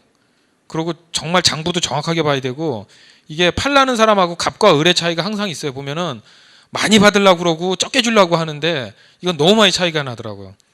그래서 17개 나오는 거 이거를 사야 돼 말아야 돼. 근데 가격이 너무 비쌌어요. 이 회사를 이제 인수하려고 하다 보니까 사실 뭐 제가 금액은 여기서 말씀을 못 드리지만 뭐 엄두를 낼 수 없는 그 정도 가격이었어요, 저한테는. 근데 그래가지고 요거를 한 이틀 동안 제가 고민을 무지했어요. 사무실에서 집에도 안 들어가고 이거를 인수해야 될까 말아야 될까. 근데 이런 거 결정할 때 사실 누가 해줄 사람은 아무도 없어요. 이거를 왜냐면 돈하고 직결된 거다 보니까 누가 사라고 했다가 안 되면은 그 사람 욕 먹으니까. 근데 어쨌든 또 돈 지불해야 될 사람은 저기 때문에 저 혼자서 고민을 되게 많이 했어요. 이걸 살까 말까 고민을 많이 하다가 이게 마지막이겠구나 싶어가지고 샀어요. 그래서 사가지고 이제 그때 당시에 교통 리포터를 써가지고 이제 라디오 광고를 했죠. 그래서 그 광고에다가 안녕하세요, 교통 리포터입니다. 1577에 1577 대리운전 이렇게 광고를 했는데 한 1년 동안 했는데 거의 콜이 안 나오더라고요. 정말 한 50콜을 못 넘겨요. 그렇게 이 좋은 번호를 가지고도. 그 사실 고민을 많이 했죠. 야, 이거 이 비용 준 것도 지금 못 갚아서 난리인데 이거를 이렇게 가지고 계속 끌고 가야 되나? 왜냐면 요금 체계가 정말 12,000, 13,000번을 이걸 체계가 형성이 돼 있는 시장을 깨려고 하다 보니까 저 혼자는 정말 힘들었어요. 이게 모든 대리업체들이 이런 걸 요금대별로 광고를 하는데 저 혼자서 1577을 가지고 그거를 깬다는 거는 정말 힘들더라고요. 그래서 고민을 무지 많이 하다가 이걸 어떻게 할까 하다가 결국은 그때 가서 이제 제가 그 생각한 게 이제 모델을 좀 바꿔서 해보자. 그래서 이제 그때 강성범 씨를 섭외를 했죠. 그래서 강성범 씨도 사실은 그때 이제 뭐 모델 쓸 여력이 안 되니까 강성범 씨한테도 이제 모르는 사이였어요. 뭐 아는 사이는 아니고. 그래서 이제 저렴하게 잘 얘기를 해가지고 또 흔쾌히 또 오케이를 해주시더라고요. 그래서 강성범을 쓰고 그 다음에 포인트를 1577, 1577을 좀 살려서 뭔가 좀 해보자라고 계속 생각을 많이 했는데 번호가 앞뒤가 똑같으니까 그럼 요걸 내세워서 고객들한테 이걸로 밀어붙이자. 뭐 요금대별로 12,000, 13,000 요런 걸 깰 수 있는 거는 앞뒤가 똑같은 번호 요거를 해서 한번 밀어붙여보자. 그래서 이제 그때 생각했던 게 앞뒤가 똑같은 번호 요렇게 해서 강성범의 대리운전 요렇게 해서 광고를 했습니다. 그랬더니 이제 그게 그때부터 이제 조금씩 콜수가 올라와가지고 이제 100콜, 200콜, 300콜 이렇게 쭉쭉쭉쭉 올라오면서 결국 이제 나중에 그 12,000번, 1200번을 추월하더라고요. 이 콜수가 굉장히 많이 늘었죠. 그러면서 콜수 늘어나고 나서 기사들도 1577 쪽으로 이제 입사를 많이 하고 그러다 보니까 이제 아까 얘기했던 차병원 쪽이 사무실이 너무 좁더라고요. 거기가 또 그래서 보면은 거기서 차병원에서 경복 사거리에서 제가 한 3년 정도 있다가 그 다음에 차병원 사거리에 또 3년 가 있었고 3년 정도 가니까 이제 너무 또 꽉 찼다는 느낌이 들어가지고 그 다음에 간 데가 이제 교보 사거리죠. 교보 사거리 보면은 저희 사무실 여기 뭐 보신 분들 계실지 모르겠지만 사거리 중에서 제일 위치가 정말 제일 좋은 자리예요. 교보 사거리가 거기가 보면은 거기는 동서남북으로 거길 안 지나가면은 어디든지 갈 수 없는 정말 명단짜리인데 그쪽을 지나야 분당도 가고 또 시청도 가고 고속도로를 탈 수 있고 또 강남에 이쪽도 넘어갈 수 있고 그 자리는 무조건 하루에 차량 통행이 가장 많은 곳이에요. 그래서 어느 날 지나가는데 사무실을 얻어야 되겠다라고 생각을 해서 그쪽 교보사거리를 쭉 지나가는데 거기 임대 현수막이 크게 써 있더라고요. 그쪽 3층에 2층은 이제 피자 사무실이 있고 3층에 그 사무실이 비어 있었는데 그게 굉장히 오래 비어 있었어요. 그 전에도 보면 한 1년 전부터 그게 임대가 써 있었어요. 근데 그 전에 제가 전화를 한번 해봤는데 임대료를 1,500만 원을 달라 그러더라고요. 그래서 제가 있는 사무실 300만 원짜리만 생각하다가 1,500만 원 1년 전에 전화했을 때 달라 그러니까 제가 이제 속으로 이제 미쳤다고 이제 저 사람 미쳤다고 내가 생각을 했었죠. 그런 가격에 누가 들어가냐. 근데 한 1년 동안 있었는데 1년 만에 이제 제 마인드가 또 바뀐 거죠. 제가 이제 여기서 성장을 하고 광고를 이렇게 하다 보니까 역시 광고는 회사의 생명이다라는 걸 제가 느꼈어요. 정말 광고 없이는 회사가 살아갈 수 없다라는 거를 정말 절실히 느꼈어요. 그래서 광고를 해야 되겠다. 저 위치에 가면 정말 많이 알려지겠다라는 생각을 해서 그 사무실을 찾아갔죠. 거기 그 피자 사무실 3층을 찾아갔더니 그 관리 사무실이 있는데 가 봤더니만은 그 3층에 음식점이 중국 음식점이 되게 고급 레스토랑이 있었거든요. 그 사무실에. 근데 그 레스토랑이 보니까 그 철거를 그러니까 그 레스토랑은 이제 없어졌는데 철거를 안 하고 그 상태로 그대로 쫓겨나갔더라고요. 보니까 레스토랑이 너무 그 월세가 비싸다 보니까 그 월세를 못 낸 거예요. 1,500만 원에다가 뭐 관리비 별도 뭐 하다 보니까 이제 거의 한 2천만 원 가까이 가는데 그 월세를 못 내니까 그 식당이 거기에서 쫓겨나서 보증금도 다 까먹고 그냥 나간 거죠. 그러니까 이제 갔더니만 하는 얘기가 대리운전은 사무실을 줄 수가 없다라더라고 얘기를 하더라고요. 왜 그랬더니만 건물이 너무 더러워진대요. 그래서 그 사장님이 좀 이렇게 고지식하신 분인데 대리운전 사무실로 주면 뭐 지저분해지고 뭐 담배도 피고 뭐 기사들 와가지고 뭐 고스톱도 치고 이렇게 더러워지는데 내가 그걸 왜 주냐. 그래서 그 관리인이 딱 자르더라고요. 사장은 만나지도 못하고 하고 관리인이 딱 자르더라고요. 그래서 두 번째 또 찾아갔죠. 계속 찾아가요. 될 때까지 저는. 그래가지고 관리인한테 찾아가가지고 그러면 한 번만 더 얘기해 주라 그랬더니 얘기했다가 내가 어제 혼 되게 났다고 그렇게 얘기하시더라고요. 그러면 한 번만 만나게 해달라고 제가 얘기해서 만나가지고 얘기해가지고 대면은 하고 아니면 뭐 어쩔 수 없지 않냐고 한 번만 좀 해달라고 그랬더니만은 만나게 해주시더라고요. 결국은. 그래서 만나가지고 사람이 이렇게 서로 진실되게 이렇게 이야기를 하니까 거기서 그 사장님이 통하더라고요. 그래서 이제 그 이미지 그분 이미지에는 대리운전 하면은 정말 안 좋다고 그러고 그 좋은 자리에 대리운전 사무실 내준다는 거는 자기로서도 정말 건물 이미지 깎아먹고 못하겠다고 생각을 했는데 저를 만나서 이야기를 하면서 제가 그런 또 그분 앞에서 또 각종 지혜를 다 짜가지고 얘기를 했죠. 사장님이 생각하시는 지저분하다는 것이 그거면은 제가 여기 관리인을 따로 그러면 따로 아줌마를 하나 써가지고 청소하시는 분을 써서 매일같이 청소를 해드리겠습니다. 그러면 되시겠냐고. 그랬더니만 거기에서 이제 지금까지 뭐 입주하면서 그렇게 한다는 사람 하나도 없었는데 건물을 위해서 관리비를 내지만 관리비를 별도로 또 내가지고 그렇게 하겠다는 사람도 없는 거고. 그리고 제가 하여튼 보장을 했어요. 나중에라도 사장님이 중간에 너무 지저분하거나 아니다 싶으면 그때 제가 나가겠습니다. 그렇지만 한 번만 좀 이렇게 해주세요라고 얘기를 했어요. 그래가지고 오케이 돼가지고 너무 좋았죠. 사실은 그 자리를 들어갈 수 있다는 게. 그 이제 중간에 그래놓고 나서 이제 계약서를 딱 쓰려고 했더니 하는 얘기가 기존에 중국집 있던 식당을 철거비를 저한테 철거를 하고 들어오래요. 그건 생각지도 못했던 건데 그 제안을 딱 하더라고요. 그래서 왜냐고 그랬더니만은 명단짜리라서 자리가 좋아서 이거 치고 들어올 사람이 얼마든지 많대. 근데 여태껏 계속 비어 있었는데 근데 뭐 항상 하는 얘기가 그거더라고요. 어제까지 누가 들어오기로 계약했다 캔슬됐다고 그러고 자꾸 그런 식으로 얘기를 하시더라고요. 그러면서 이걸 치우고 들어오는데 얼마니까 2,500만 원이래요. 이게 철거하는 비용이. 근데 그거를 2,500만 원을 주고 누가 철거를 하고 들어옵니까? 근데 일단은 그 자리에서는 뭐 12,000번 인수할 때 번호 협상하듯이 그게 안 되겠더라고요. 분위기가 딱 파악을 해보니까는. 그래서 뭐 계약서를 또 미루면은 뭐 쓰지도 못할 것 같고 그래서 일단은 계약서 도장 먼저 찍자 그러고 무조건 오케이를 했어요.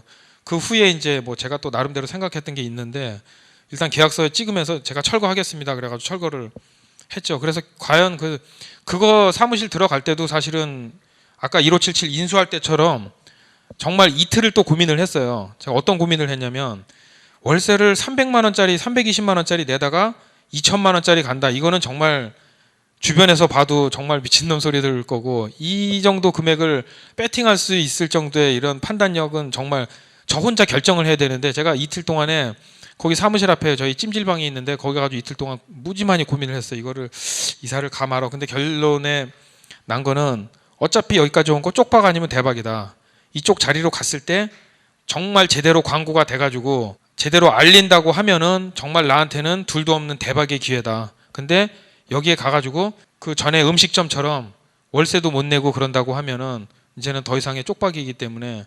그렇지만은 시장에 제가 흘러가는 걸 보니까 대리운전 시장은 굉장히 시장성도 좋고, 그다음에 지금까지 제가 밀어붙였던 어떤 저의 추진력이나 긍정적인 걸 생각할 때 부정적인 걸 생각하기 싫더라고요. 일단 가보자라는 생각부터 했어요. 근데 그걸 가지고 만약에 집사람이든 누구한테 야 이거 될까 말까 이렇게 제가 나약한 모습을 보였다 그러면은 집사람이 분명히 반대를 했을 거예요. 근데 제가 항상 자신감에 차가지고 이렇게 밀어붙이는 스타일이다 보니까 저는 스스로는 뭐 걱정을 많이 했죠. 뭐 이거 좀 불안하기도 하고. 근데 집사람 앞에서는 그런 모습을 절대 안 비치죠. 남들 앞에서는 가능할 거라는 생각으로만 항상 밀어붙이고 잘 될 거야라는 생각. 직원들한테도 마찬가지로 우리가 더 커지면은 월급도 더 많이 올라가고 더 좋은 잘 될 거야라고 이렇게 이제 항상 얘기해가지고 갔죠. 그쪽으로 가고 나서 보니까는 거기가 이제 나중에 우리가 거기 가서 한 1년 정도 이렇게 있으니까 모든 대리운전 업체의 기사들이 그쪽으로다가 이 교보 사거리로 다 몰리더라고요. 결국 이제 저희가 1577이 너무 커지다 보니까 기사들이 거기가 그 아지트가 됐어요. 그 일대에. 그래서 그쪽 교보 사거리 가면은 1577 있는 데 가면은 거기 뭐 은행들이나 뭐 음식점 이런 데 특히 24시간 은행 코너 같은 데 가면은 겨울철에 기사님들 바글바글해요. 그 안에 추워가지고 은행 24시 코너 그런 데서도 막 다 잠가놓고 그래요. 기사들 못 들어오게. 그쪽 가고 나서 저희가 기사가 거기에서 처음에 한 500명, 600명 가지고 시작을 했는데 결국은 거기서 한 2,500명까지 컸죠. 2,500명 정도 쭉 키우다가 콜도 1577에 1577 가지고 이제 급성장을 했고요. 그래서 제가 나중에 이제 그 얻은 거는 강성범 씨랑 이제 친분을 사실은 연예인들은 이렇게 한 번 와서 모델을 계약을 하고 나면 가면 끝이에요. 그러면 1년 후에나 보거든요. 1년 후에나 다시 봐서 재계약을 할 것인지 말 것인지 연장을 하는데 그 안에 저는 이제 제가 워낙 인맥이 없다 보니까 저는 사람을 내 사람으로 만들어야 되겠다는 사람, 좋은 사람이면 그거를 항상 그러니까 인맥을 쌓아야 되겠다는 생각을 굉장히 많이 하고 살아요. 제가 실제적으로. 그래서 강성범 씨를 모처럼 이제 사실 뭐 우리가 일반 사람들이 연예인 알기도 쉽지 않잖아요. 그래서 강성범 씨를 내 사람으로 만들어야 되겠다라고 생각을 해서 처음에 광고를 찍고 나서 강성범 씨한테 이제 고맙다고 이제 문자도 하고 자주 인사도 하고 그랬어요. 그러다 밥도 사주고 막 그러다 보니까 나중에는 이제 형님 동생 하더라고요. 그래서 형 할게. 그래서 그래 그러자 그러고서 그렇게 했는데 나중에 이제 강성범 씨가 회사에 대해서 뭐 우리 형이라고 정말 뭐 의형제 맺다시피 하다 보니까 우리 형이라고 생각을 하니까 광고가 자기가 이제 계속 라디오에서 듣다가 조금 이거 요건 아닌 것 같아. 그럼 저한테 먼저 전화가 와요. 와가지고 형 요거 좀 멘트 이번에 한번 이렇게 한 점 바꾸는 건 어때? 사실 1년에 한 번 바꾸는 건데 중간에 자기가 전화 와가지고 형 요거 멘트 한번 이렇게 한번 쳐주면 재밌을 것 같은데 그래가지고 막 그런 걸 막 재밌게 자기가 막 만들어 와가지고 막 타서 재녹음해가지고 막 내보내고 그래요. 그런데 이제 그런 게 이제 저한테도 굉장히 큰 힘이 됐고 그 다음에 자기가 이제 뭐 그 전에도 이게 보셨을 거야. 막 개콘에서 그 100회 기념식 때도 자기가 나가가지고 직접 1577을 선전하고 그런 식으로 막 그러니까 1577을 노골적으로는 못 하는데 대리운전은 앞뒤가 똑같은 번호 이런 식으로 막 방송에서 막 오픈하고 다니고 막 그래요.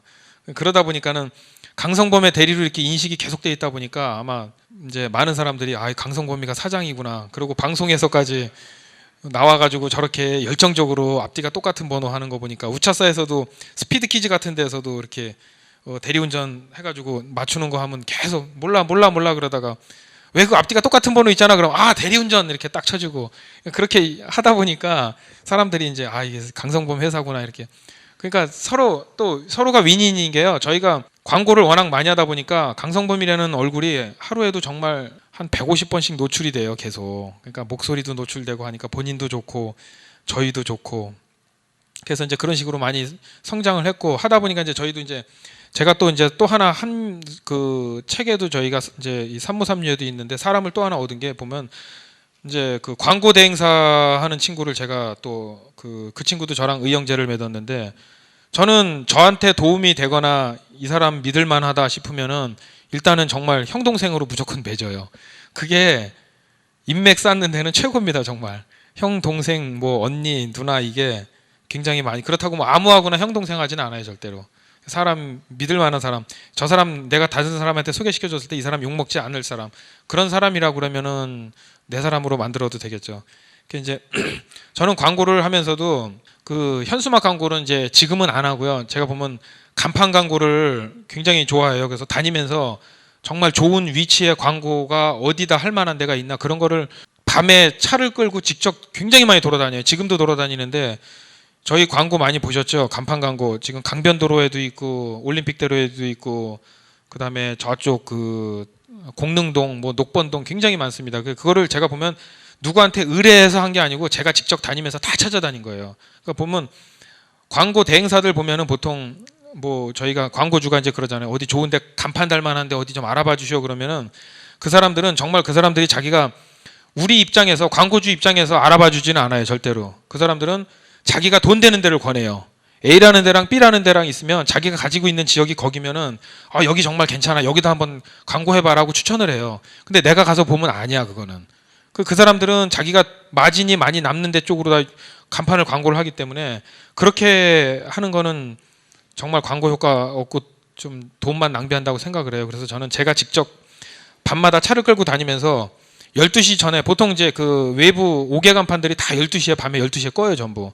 그 법적으로 12시에 끄게 돼 있는데 그 전에 돌아다니면서 좋은 자리를 제가 미리 섭외를 하는 거예요. 저기 정말 괜찮다. 저기 한번 내가 걸어볼까 그래서 그거를 내가 가서 미리 찾아가지고 와서 그쪽에 그 관리하는 그 업체에다가 의뢰를 하는 거죠. 여기 광고 들어가려면은 얼마고 언제부터 가능하냐고 그렇게 협상을 해가지고 제가 지금까지 다 광고를 하고 있어요. 그래서 그렇게 하다가 이제 그건 이제 그 사실 5개 간판이 굉장히 비쌉니다. 보통 하나 5개 간판 그 건물 옥상에 하는 게 보통 한 1,000만 원에서 2천만 원까지 하는데 그런 광고도 그만한 값어치가 있는 거고요. 저희가 이제 그 광고 방식 말고 또 하나 하는 게 보면은 빈 사무실을 제가 많이 얻어요. 주로 이제 홍보될 만한 지역들 다니다 보면은 사거리 요지들 무슨 뭐 양평동에도 하나 있는데 양화대교 사거리에 보시면 거기도 대리운전 저희 간판 하나 걸어놨는데 그냥 가서 건물주한테 여기 간판 하나 겁시다 그러면 절대 안 줘요. 그거는 거기에 있는 분들도 반발을 하기 때문에 그래서 그 사무실을 그냥 얻는 거예요. 그냥 한 달에 월세 내고 얻어가지고 간판 광고만 크게 걸어놔요. 거기다가 1577, 1577 야간에 불 들어오게끔. 그러면 그 사거리는 굉장히 위치가 좋기 때문에 사람들이 다 보죠. 근데 이제 월세가 아깝다는 소리를 많이 하죠. 그거 월세 뭐 70만 원, 80만 원씩 내면서 그걸 왜 그렇게 하냐고 그러는데 일단은 저는 광고비는 절대 안 할게요. 지금도 보면 뭐 집사람이 저한테 뭘 좀 사게, 뭐 사 먹게 아니면 뭐 옷 사게 10만 원 달라면 절대 안 주는데 10만 원은 아까운데 진짜 광고비 1,000만 원 이렇게 쓰는 거는 절대 안 아까워요. 그런 자리를 제가 곳곳에 많이 얻어요. 그리고 이제 우리 회사가 워낙 성장을 하다 보니까 옆에서 시기하고 질투하는 회사들이 장난이 아니게 정말 많아요. 그거를 제가 혼자 대처하려고 하니까 진짜 이 잔머리를 너무 많이 굴려요. 너무 힘들어요. 그런 부분들이 지금도. 그래서 전에는 어느 지역에다가 사무실을 하나 딱 얻어가지고 거기다가 그 굉장히 잘 보이는 건물이에요. 쭉 가면서 정면에 보이는데 거기 중간층에다가 6층에다가 그 사무실을 얻어가지고 간판을 딱 하나 걸어놨어요. 그랬더니만은 한 일주일 정도 있다가 구청에서 철거하라고 저한테 공문이 왔어요. 그래서 왜 그러냐니까 불법 간판이라고 그러더라고요. 보통 간판이 보면은 이제 간판도 하도 달다 보니까 이제 그 법을 제가 다 깨뚫고 있는데 일반 건물들 보면 1층, 2층, 3층은 간판을 달 수 있고 그 다음에 걸 수 있는 데는 옥탑이에요. 옥상에다가는 보통 그 건물 무슨 빌딩 이렇게 여기도 보면 우린 빌딩이라고 써 있잖아요. 그런 식으로 1층, 2층, 3층만 걸 수 있고 나머지 층은 간판을 못 걸어요. 그래서 보통 상가 분양할 때 1층, 2층, 3층이 제일 비싼 이유가 간판 광고 효과 때문에 그런 거고. 그래서 이제 그쪽 건물에 6층에 걸었더니만은 구청에서 철거하라고. 그래서 왜 좀 봐주면 안 되냐 그랬더니 민원이 들어왔대요. 그래서 누구냐 그랬더니만은 원래 안 가르쳐 줘요. 근데 그 알아봤더니만은 그 동네 사는 대리운전들이 민원을 넣었더라고요. 그거를. 그래서 거기서 또 제가 물러설 수 없죠. 저는 일단 해야 된다는 생각을 하면은 꼭 해야 되니까요. 그래서 그 사무실을 계약을 썼는데 그 간판 아니면 제가 그 얻을 필요가 없는데 이미 계약은 했으니까 무조건 1년 동안 그 임대료를 내야 되는데 거기서 철거하랬다고 철거하면 끝이잖아요. 그게. 그래서 또 생각을 또 머리를 또 굴리다가 보니까 생각이 드는 게 건물주한테 찾아갔죠. 그래서 봤더니만 이제 1, 2층, 3층은 다 간판이 걸려 있고 옥상에 그 건물 이름이 딱 붙어 있더라고요. 그래서 그 건물주한테 가가지고 저 건물 이름 띄고 내 걸 좀 달자고 그랬더니 건물주가 또 욕을 하죠. 그 말도 안 되는 소리다. 근데 이제 결국은 나중에 이제 제가 돈으로 협상을 했죠. 저는 무조건 걸어야 되니까 그러면 이 금액을 드릴 테니까 월세도 더 올려드리고 이만한 비용을 지불할 테니까 이걸 좀 띄고 걸 수 있게끔 해주세요라고 얘기를 했어요. 그래서 결국은 협의를 했어요. 이제 그렇게까지 해서 그 6층 걸 띄고 옥상에다가 그 건물 이름 무슨 빌딩 써 있는데 거기다가 1577 간판을 쫙 크게 걸어가지고 이제 구청에다가 허가서 딱 집어넣어가지고 정상적으로 허가를 딱 맡았죠. 그러니까 이제 저희가 크다 보니까 그런 견제가 많아요. 그래서 지금은 뭘 하나 해도 이제 다 허가를 맡고 이제 세심하게 하는데 그렇게 해서 했더니 그쪽에 사는 대리운전 업체들이 나중에 그 민원 넣었던 업체들이 이제 다이렉트로 오더라고요, 저한테. 너무 하는 거 아니냐고. 왜? 그랬더니만은 민원을 넣었는데도 그거를 안 띄고 그 위에다 걸 거라는 거는 생각도 못 하잖아요. 누가 건물주 만나가지고 옥상에다가 자기네 그 건물 이름 띄고서는 광고를 할 거라고는 어떤 누구도 생각을 못 하거든요. 근데 저는 했으니까. 이 사람들이 굉장히 황당한 거죠. 이렇게까지 하는 사람 참, 자기네도 결국 이제 나중에 저희 보고 이제 띄워주면 안 되겠냐고 와서 사정을 하는데 그건 저희가 뭐 할 수 없는 거니까. 그렇게까지 해서 거기다가 광고 간판을 걸고 효과를 굉장히 잘 보고 있습니다. 그래서 저는 광고비는 전혀 안 아껴요. 보통 이제 5개 간판 아까 말씀드렸지만 1,000만 원, 2,000만 원짜리 광고도 하는데 그 좋은 건물 위치라고 하면 얼마든지 주고라도 내가 잡을 수 있다 그러면은 내 거가 되는 건데 일단은 간판을 걸면 그거는 내 건물이 되는 거기 때문에 인지도나 이런 거는요 고객들한테 다니면서 어디를 봐도 고객들이 보면은 1577 간판이 걸려 있으면 그 신뢰가 굉장히 커요. 저희가 이제 그 또 하나 말씀드리는 게 속초 갔다 오신 분들 여기 계실지 모르겠지만 속초 보면 대포항 가다 보면은 거기 대포항 그 입구에 1577 광고가 굉장히 크게 있어요. 그 속초 시청에서 홍보하는 그 도로 간판인데 안내판 거기에 1577 해가지고 광고 대리운전해서 사람들은 이제 속초 갔다 온 사람들은 저한테 전화가 다 와요. 야 너네 대리 속초에도 하냐 그러면 안 한다고. 근데 왜 속초에까지 그렇게 광고비 돈이 많냐고 그러는데 절대 돈 많은 것도 아니고 한 달에 500만 원씩 내면서 왜 거기다 광고를 하냐고 그러는데 그렇게 광고를 하는 이유가 뭐냐면 고객들한테 이제 이미지 광고를 저희는 지금은 이제 오더 광고보다는 저는 이미지 광고를 이제 저희가 나중에 상장하는 게 목표인데 그거를 하기 위해서는 지금부터 준비하는 게 고객들한테 대리운전에 대한 이미지를 확 좀 깨보자. 그냥 옛날처럼 무슨 뭐 술집이나 이런 데서 대기했다가 뭐 서너 명씩 대기했다가 룸사롱 이런 데서 기사 이렇게 파견해주고 이러는 게 아니고 이 대리운전 시장을 좀 더 이 활성화시켜서 이미지를 좀 좋게 해보자라는 그런 생각을 항상 저는 갖고 있어요. 제 혼자 해서 될 거는 아니지만 저희 회사만큼이라도 그렇게 한번 해보고 싶어서 지금은 속초에도 그렇게 광고를 많이 했어요. 그랬더니만 그 대포항이나 이쪽 속초 같은 경우는요 사계절 정말 안 가시는 분들이 없어요. 여름에 뭐 해수욕장 가죠, 단풍 보러 가죠, 겨울에 가을에 가죠, 겨울에 또 설악산 또 뭐 눈 보러 가죠. 그러니까 항상 거기는 많이 가다 보니까 저희 고객들이 지금 서울 경기에 지금 이용하는 고객들이 저희가 지금 DB가 지금 한 300만 개 이상이 돼 있어요. 그 300만 개면은 거의 웬만큼 이거 운전하면서 술 드시는 분들은 거의가 다 저희 고객이 DB가 다 있어요. 저희가 프로그램 관리가 기가 막힌데 거기 쳐보면 다 나와요. 언제 이용했다는 거, 몇 년 전에 이용했다는 거, 아니면 뭐 1577 아니면 뭐 12,000번 이용했다는 거 이런 고객 DB가 다 들어가 있어요 그 안에.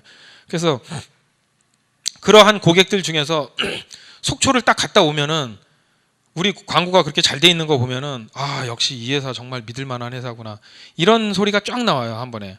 야 너네는 정말 이용해도 되겠다. 그래서 잠깐 다른데 이용했다가 외도했던 고객들도 다시 와가지고 저희 그 1577을 이용하고 그다음에 이제 올림픽대로 같은 경우나 저희가 그 요즘에 이제 많이 하는 광고인데 강변도로 강변북로에 보면은 그 LED로다가 굉장히 크게 돼 있어요. 뭐 전방 성산대교 몇 킬로까지 몇 분 이렇게 이제 밀리는 거를 서울시에서 실시간 알려주잖아요 LED에다가. 그 옆에 보면은 이제 저희 광고가 있었는데 옛날에는 거기에 뭐가 있었냐면 이제 LG 자이 아파트 광고가 있었어요. 그게 대기업 광고잖아요. 그것도 마찬가지예요. 저는 거기에다가 정말 걸고 싶어가지고 그거를 6개월 전부터 제가 그 걸려고 욕심을 가지고 항상 그 생각을 하고 있었어요. 근데 그 LG에서 대기업에서 걸어 있는 거를 거기다 걸 수 있다고 생각을 하는 사람이 과연 거의 없을 거예요. 근데 저는 무조건 걸어야 되겠다라는 생각을 해서 그것도 이제 역으로 대행사 찾아가가지고 거기랑 또 협의를 한 거죠. 여기가 계약 기간이 언제까지인지 그리고 거기가 언제 끝나는지, 그러고 나서 끝나면은 계약 기간 만료될 때 내가 이만큼을 더 주면 나한테 해줄 수 있는지, 그거를 이제 제가 제안을 미리 그 전부터 해놨죠. 그래가지고 이제 그게 LG에서 이제 나중에 간판이 떨어지고 우리께 올라갔죠. 뭐 여기 LG 다니시는 분 혹시 안 계시죠? 그래서 어쨌든 다 뭐 선의의 경쟁이니까요. 그래서 딱 1577 간판이 걸리니까 이제 많은 사람들이 놀래가지고, 또 그걸 걸어놓으니까 또 대리운전 업계에서 와, 민원이 또 장난이 아니에요. 일단은 이 가지지 못하면 남들이 한 거를 배 아파해요. 굉장히. 그래서 무조건 찔러요. 그래서 막 서울시에다가 시청에다가 무슨 뭐 거기 구청에다가 계속 민원을 넣는 거예요. 왜 1577이 저기 달려 있냐. 그러고 뭐 1577 조명이 너무 밝다. 저거 좀 너무 어둡게 좀 해줘라. 저 눈이 부셔서 운전을 못 한다. 막 이런 얘기를 해요. 근데 그거 다 규정이 있거든요. 그 LG가 달려 있을 때는 왜 눈이 안 부셨는지 모르겠는데 왜 그런 얘기를 꼭 저희한테 해가지고, 그래서 태클이 많다고 시설관리공단이나 이런 데서 담당자가 연락이 왔었어요. 그래서 조금만 참으세요. 지금 일단 1577이 걸리면서 이게 이슈가 되니까 사람들이 아마 좀 민원은 넣는데 조금 있으면 아마 잠잠해질 겁니다. 근데 이제 시간이 쭉 흘러가니까 이제 역시 잠잠해져요. 근데 사람들은 항상 내가 갖지 못하면 남들이 가지면 되게 질투를 많이 하잖아요. 그리고 우리가 걸고 나니까 우리한테 이제 그쪽 시설공단 통해서 딴 쪽으로 연락이 온 건데, 이제 1577 떼고 우리 대리운전 좀 걸어주면 안 되겠냐, 이런 회사들이 세 군데가 연락이 왔어요. 근데 그걸 얘기를 저한테 원래 안 해주는데 제가 이제 이렇게 다른 루트를 통해서 들었는데, 그 사람들도 하는 얘기가 그거예요. 과거에 다른 거 걸려 있을 때는 본인들은 걸어야 되겠다라는 생각은 전혀 하지도 않고 있다가 이제 와가지고 남들이 걸으니까 그걸 가지고 이제 질투하고 하면서 이제 그 걸겠다고 얘기를 하는 거죠. 그래서 그런 식으로 저희가 이제 홍보를 해서 지금은 이제 많이 알려져 있고요. 아까 그 또 이제 사람을 제가 대행사 친구, 그 친구 같은 경우도 제가 인맥에서 빠질 수 없는 사람이기 때문에 그것도 말씀드리자면은, 그 친구가 저희 대행사 운영하는 직원이었어요. 뭐 회사 직원인데 그 친구 월급이 250만 원 받고 있었어요. 그래서 저는 제가 좋아하는 사람이나 제가 사랑하는 사람은 무조건 일단 같이 그 제 사람으로 만들어 가지고 같이 부를 누릴 수 있게끔 해야 되겠다라는 생각이 항상 있어요. 그래서 제가 좋아하는 사람이면 같이 만들어서 같이 놀러 갈 때도 같이 가족들끼리 놀러 가면 좋고, 그래서 그 친구한테 제가 제안했던 게 뭐냐면은, 너 우리 회사 걸 가지고 그 광고 대행만 해도, 그때 당시에 저희가 한 7, 8천만 원 정도 광고를 했는데, 우리 걸 가지고 광고를 하면 너 10%만 떨어져도 700만 원인데 250만 원 갖고 있지 말아라 얘기했더니, 그 친구 하는 말이, 자기는 사업 체질도 안 되고 사업을 운영할 해본 적도 없고 사업은 절대 안 한다라고 과감하게 말하더라고요. 그래가지고 사업할 생각도 없고 머리 복잡한 거 싫고 그냥 월급이나 받고 있을게라고 얘기를 하더라고요. 그래서 나중에는 제가 한 광고 한 1억 정도 하면서 제가 그 친구한테 자꾸 동기부여를 한 거예요. 왜 동기부여를 했냐면, 그 친구가 잘 되면 저도 잘 되는 게 뭐냐면은, 이제 그 친구한테 그래서 내가 강제로 사업자를 만들게끔 그 보증금까지, 일부러 법인 보증금까지 마련해서 해줬어요. 그러고 나서 보증금 나중에 이제 다시 돌려받았지만은, 그 어떤 효과가 있냐면, 제가 그 친구한테 얘기한 게, 우리가 광고를 예를 들어서 저녁 타임에 이 광고가 제일 잘 먹혀요. 피크 타임인데 그 시간대 고객들 듣는 사람이 가장 많은데, DMB나 라디오도 그렇고 집에 가면서 가장 많이 듣거든요. 그 시간에 얘한테 잡아와라 그러면은 맨날 하는 얘기가, 직장 생활할 때는 거기서 일을 할 때는 못 잡아온다 그러고 막 아우 뭐 어제 만나서 얘기해봤는데 안 주대 막 이렇게 얘기를 해요, 담당자가. 근데 그 사람을 딱 그 대행사를 독립시켜 놓으니까 사람이 확 달라지는 거예요. 가가지고 매달리는 거죠. 실제적으로 이제 자기가 사업을 하다 보니까 이제 모든 광고가, 제가 이제 광고비를 주면은 자기가 이제 그게 사장이다 보니까 좋은 시간대를 계속 잡아오는 거예요. 그래서 막 그전에 못 잡던 거 막 6시, 6시 반, 7시 막 잡아오는 거예요. 그 좋은 시간대를. 그러다 보니까 저는 그 좋은 시간을 놓칠 수 없으니까 광고비를 저도 계속 지속적으로 투자를 하죠. 투자를 해서 하니까 우리 회사가 커지고 그 친구도 같이 커지는 거예요. 현재 같은 경우 지금은 저희가 이제 광고비 한 달에 뭐 한 수억 정도 굉장히 많이 써요. 그러니까 그러다 보니까 그 친구도 인생이 완전히 바뀐 거죠. 바뀌니까는 지금은 뭐 굉장히 직장 생활할 때랑 자기 사업할 때랑 완전히 사람이 진짜 180도 틀려가지고 굉장히 열정적으로 움직여요. 그래서 그 친구도 이제 더불어서 같이 굉장히 성공한 케이스입니다. 지금은. 몇 시까지? 시간이 9시까지인가요?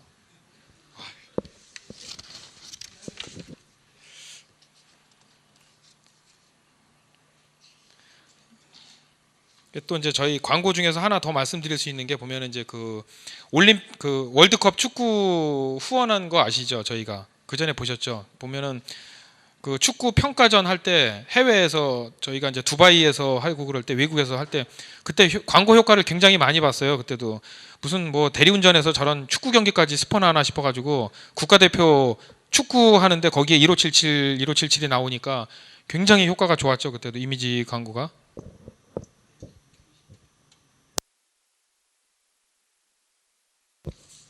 그때도 이제 광고를 그 두바이에서 하는데 그때 당시에도 이제 제가 이제 저렇게 현수막을 맞춰가가지고 축구 경기장 가가지고 직접 다 찍었어요. 제가 찍었어요. 이것도 왜냐면 어차피 한 번 이왕 축구 경기 하는 거면 한 번에 광고 효과를 저희도 써먹어야 되니까요. 이게 되게 비싸거든요. 한 번 저렇게 스폰하는 게 엄청 비싼 금액이다 보니까 한 번 할 때 저런 자료들을 저희도 해놔야지 쓸 수 있기 때문에 저도 이제 저런 열정 때문에 일부러 찾아가가지고 이게 보면은 두바이 사막이거든요. 사막에서 이제 낙타도 대리운전한다 이런 식으로 이제 광고 효과를 하려고 그런 식으로 해서 그 사막에 가가지고 저 사람들 보고 저거 이제 두바이 사람인데 잡아달라니까 이제 저게 뭐냐고 묻더라고요. 그래서 아 여기 관광지 광고하는 거니까 좋은 얘기다.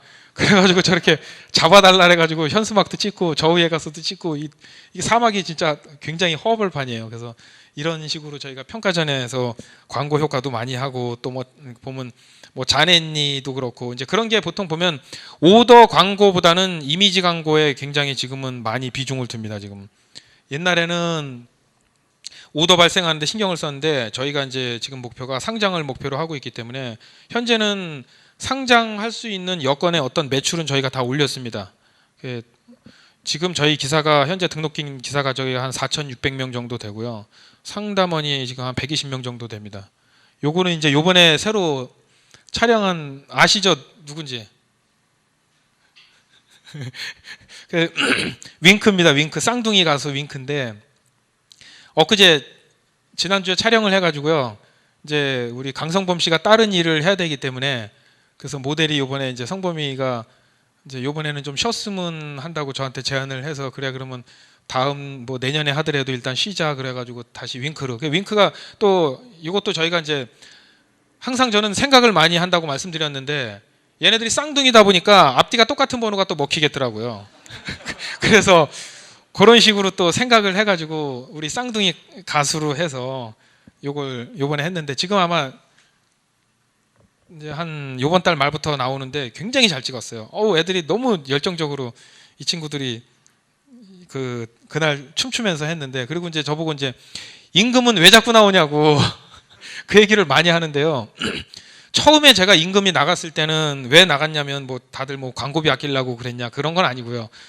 저는 제가 직접 나가서 고객들한테 전달하고 싶었어요. 정말 제가 1577을 전달하고 싶어가지고 정말 그 뭔가 하나 하고 싶어서 제가 처음에 출연을 했던 건데 그게 계속 연계돼가지고 지금까지 나왔어요. 이번에도 제가 이제 요 복장은 제가 앞으로 내년에도 후년에도 계속 나가려고 요 임금 옷을 제가 샀습니다. 이번에 아예 제 사이즈에 맞춰가지고 그래서 항상 이제 임금은 약방의 감초처럼 이제 계속 이제 출연을 하기로 했습니다. 그래서 이제 앞으로는 우리 윙크하고 이제 추후에는 제가 더 아마 좋은 모델들을 써가지고 회사를 더 알리는데 예.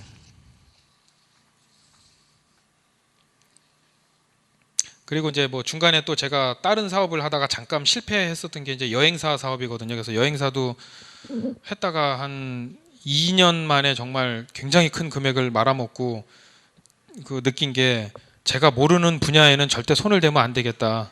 역시 대리운전이 최고다라는 생각을 해서요.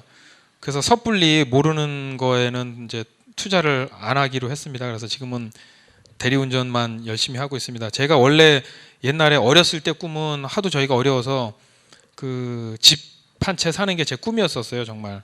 그랬다가 이제 얼마 전에는 한 6년 전에 7년 전에는 제 꿈이 뭐였었냐면은 그랜저 승용차를 제가 앞에 이렇게 나가서 한번 이야기한 적이 있었어요. 그때 이제 제가 뭐 아메이 아시죠? 그걸 했었는데 그건 이제 앞에 가서 다 발표하잖아요. 자기 꿈에 대해서. 그때 이야기했던 게 뭐냐면 그랜저를 제가 정말 기름값 걱정 안 하면서 그랜저 한 대 탔으면 하는 그런 생각을 그 앞에 나가서 꿈을 발표한 적이 있었는데 꿈이 뭐 물론 이루어졌죠. 근데 그렇게 이제 그런 소박한 꿈들이 있었거든요. 지금도 여기 오신 분들도 뭐 많은 꿈이 있으시겠죠. 그래서 제가 오늘 상품권을 3장 중에서 또 한 장을 요거 3만 원짜리를 드릴 게 뭐냐면 한 분이 자기의 꿈을 간단하게 말씀을 좀 해주셨으면 합니다.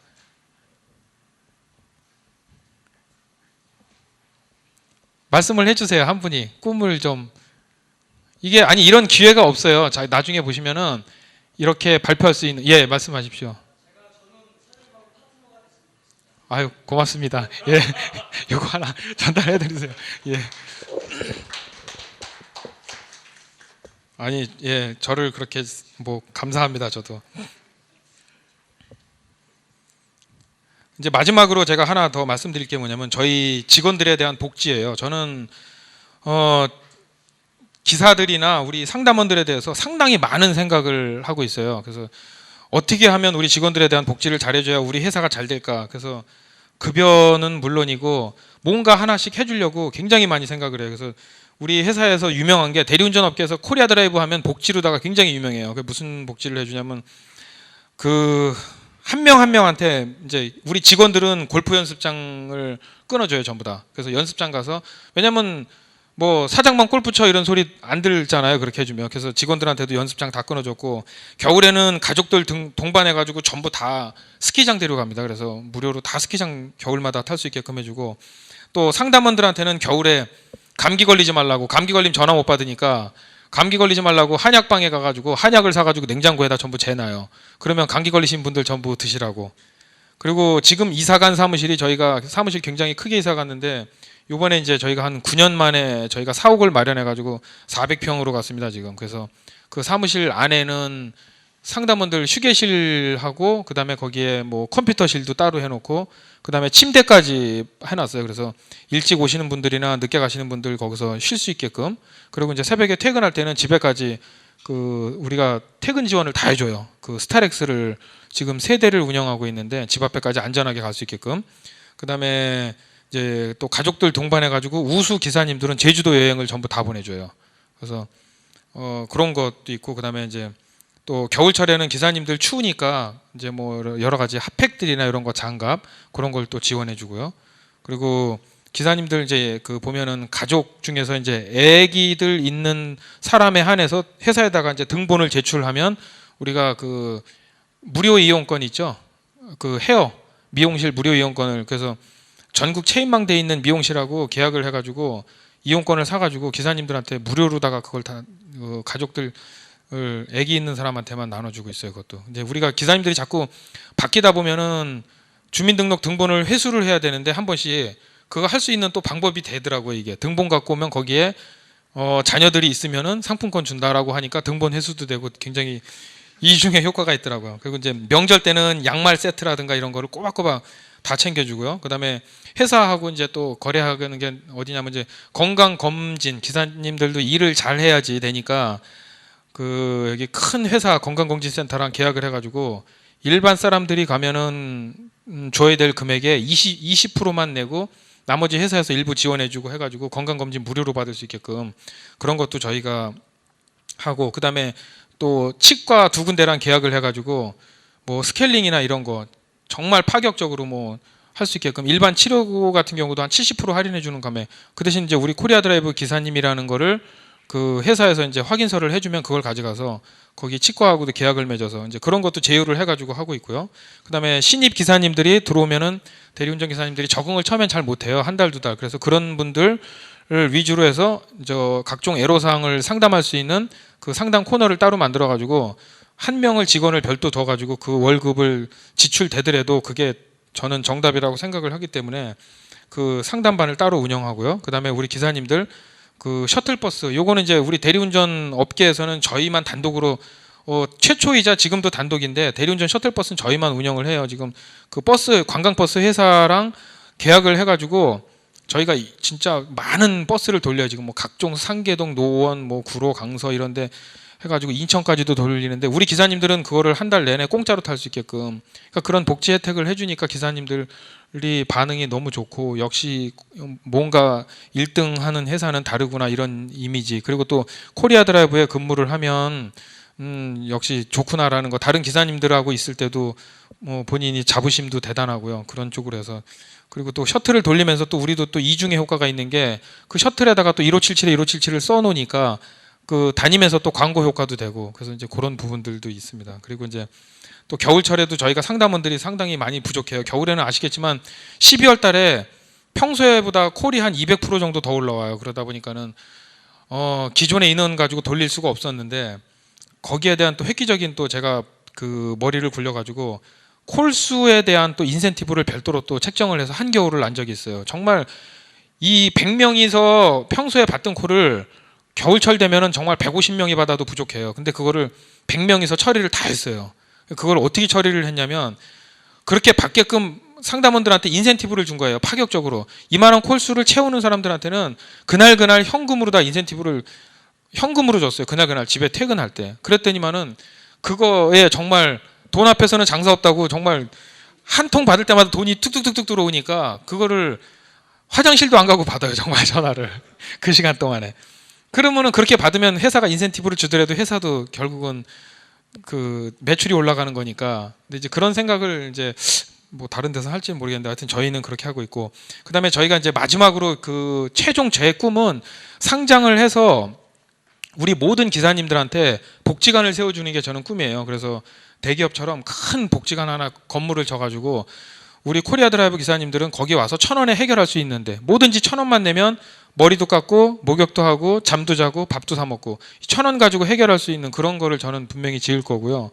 그거는 지금 우리 기사님들한테 저희가 그 속초하고 콘도를 지금 만들어서 무상으로다가 1년 내내 무상으로 쓸 수 있는 콘도를 운영하고 있어요. 그거와 비슷한 명목으로다가 진행을 할 건데, 우리 기사님들은 속초에 그 바닷가 앞에 그 저희가 아파트를 하나 아예 샀어요. 그래가지고 거기 2채를 사가지고 거기다가 콘도식으로 기가 막히게 꾸며가지고 기사님들한테 1년 내내 돈 하나도 안 받아요. 전기세도 안 받고 아무것도 안 받고 그냥 가고 싶을 때 가라고. 그런 복지도 저희가 해주는데, 이제 곧 서해안하고 남해안도 올해 오픈을 할 거고요.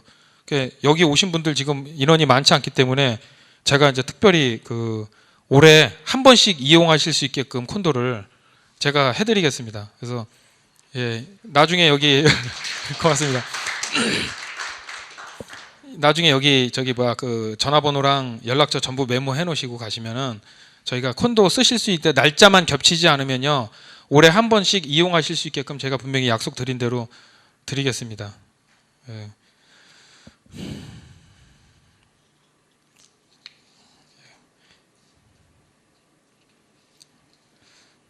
그래서 오늘 아무튼 뭐 바쁘신 와중에 그 보잘것없는 이 삼무삼류 앞뒤가 똑같은 1577에 1577을 이용해 주신 들으러 오신 분들께 너무너무 감사드립니다. 저보다 여기 다 능력 있으시고 뛰어나신 분들이고 많이 배우신 분들인데 이렇게 귀한 시간 내셔가지고 끝까지 나오신 거에 대해서 너무 감사드리고요.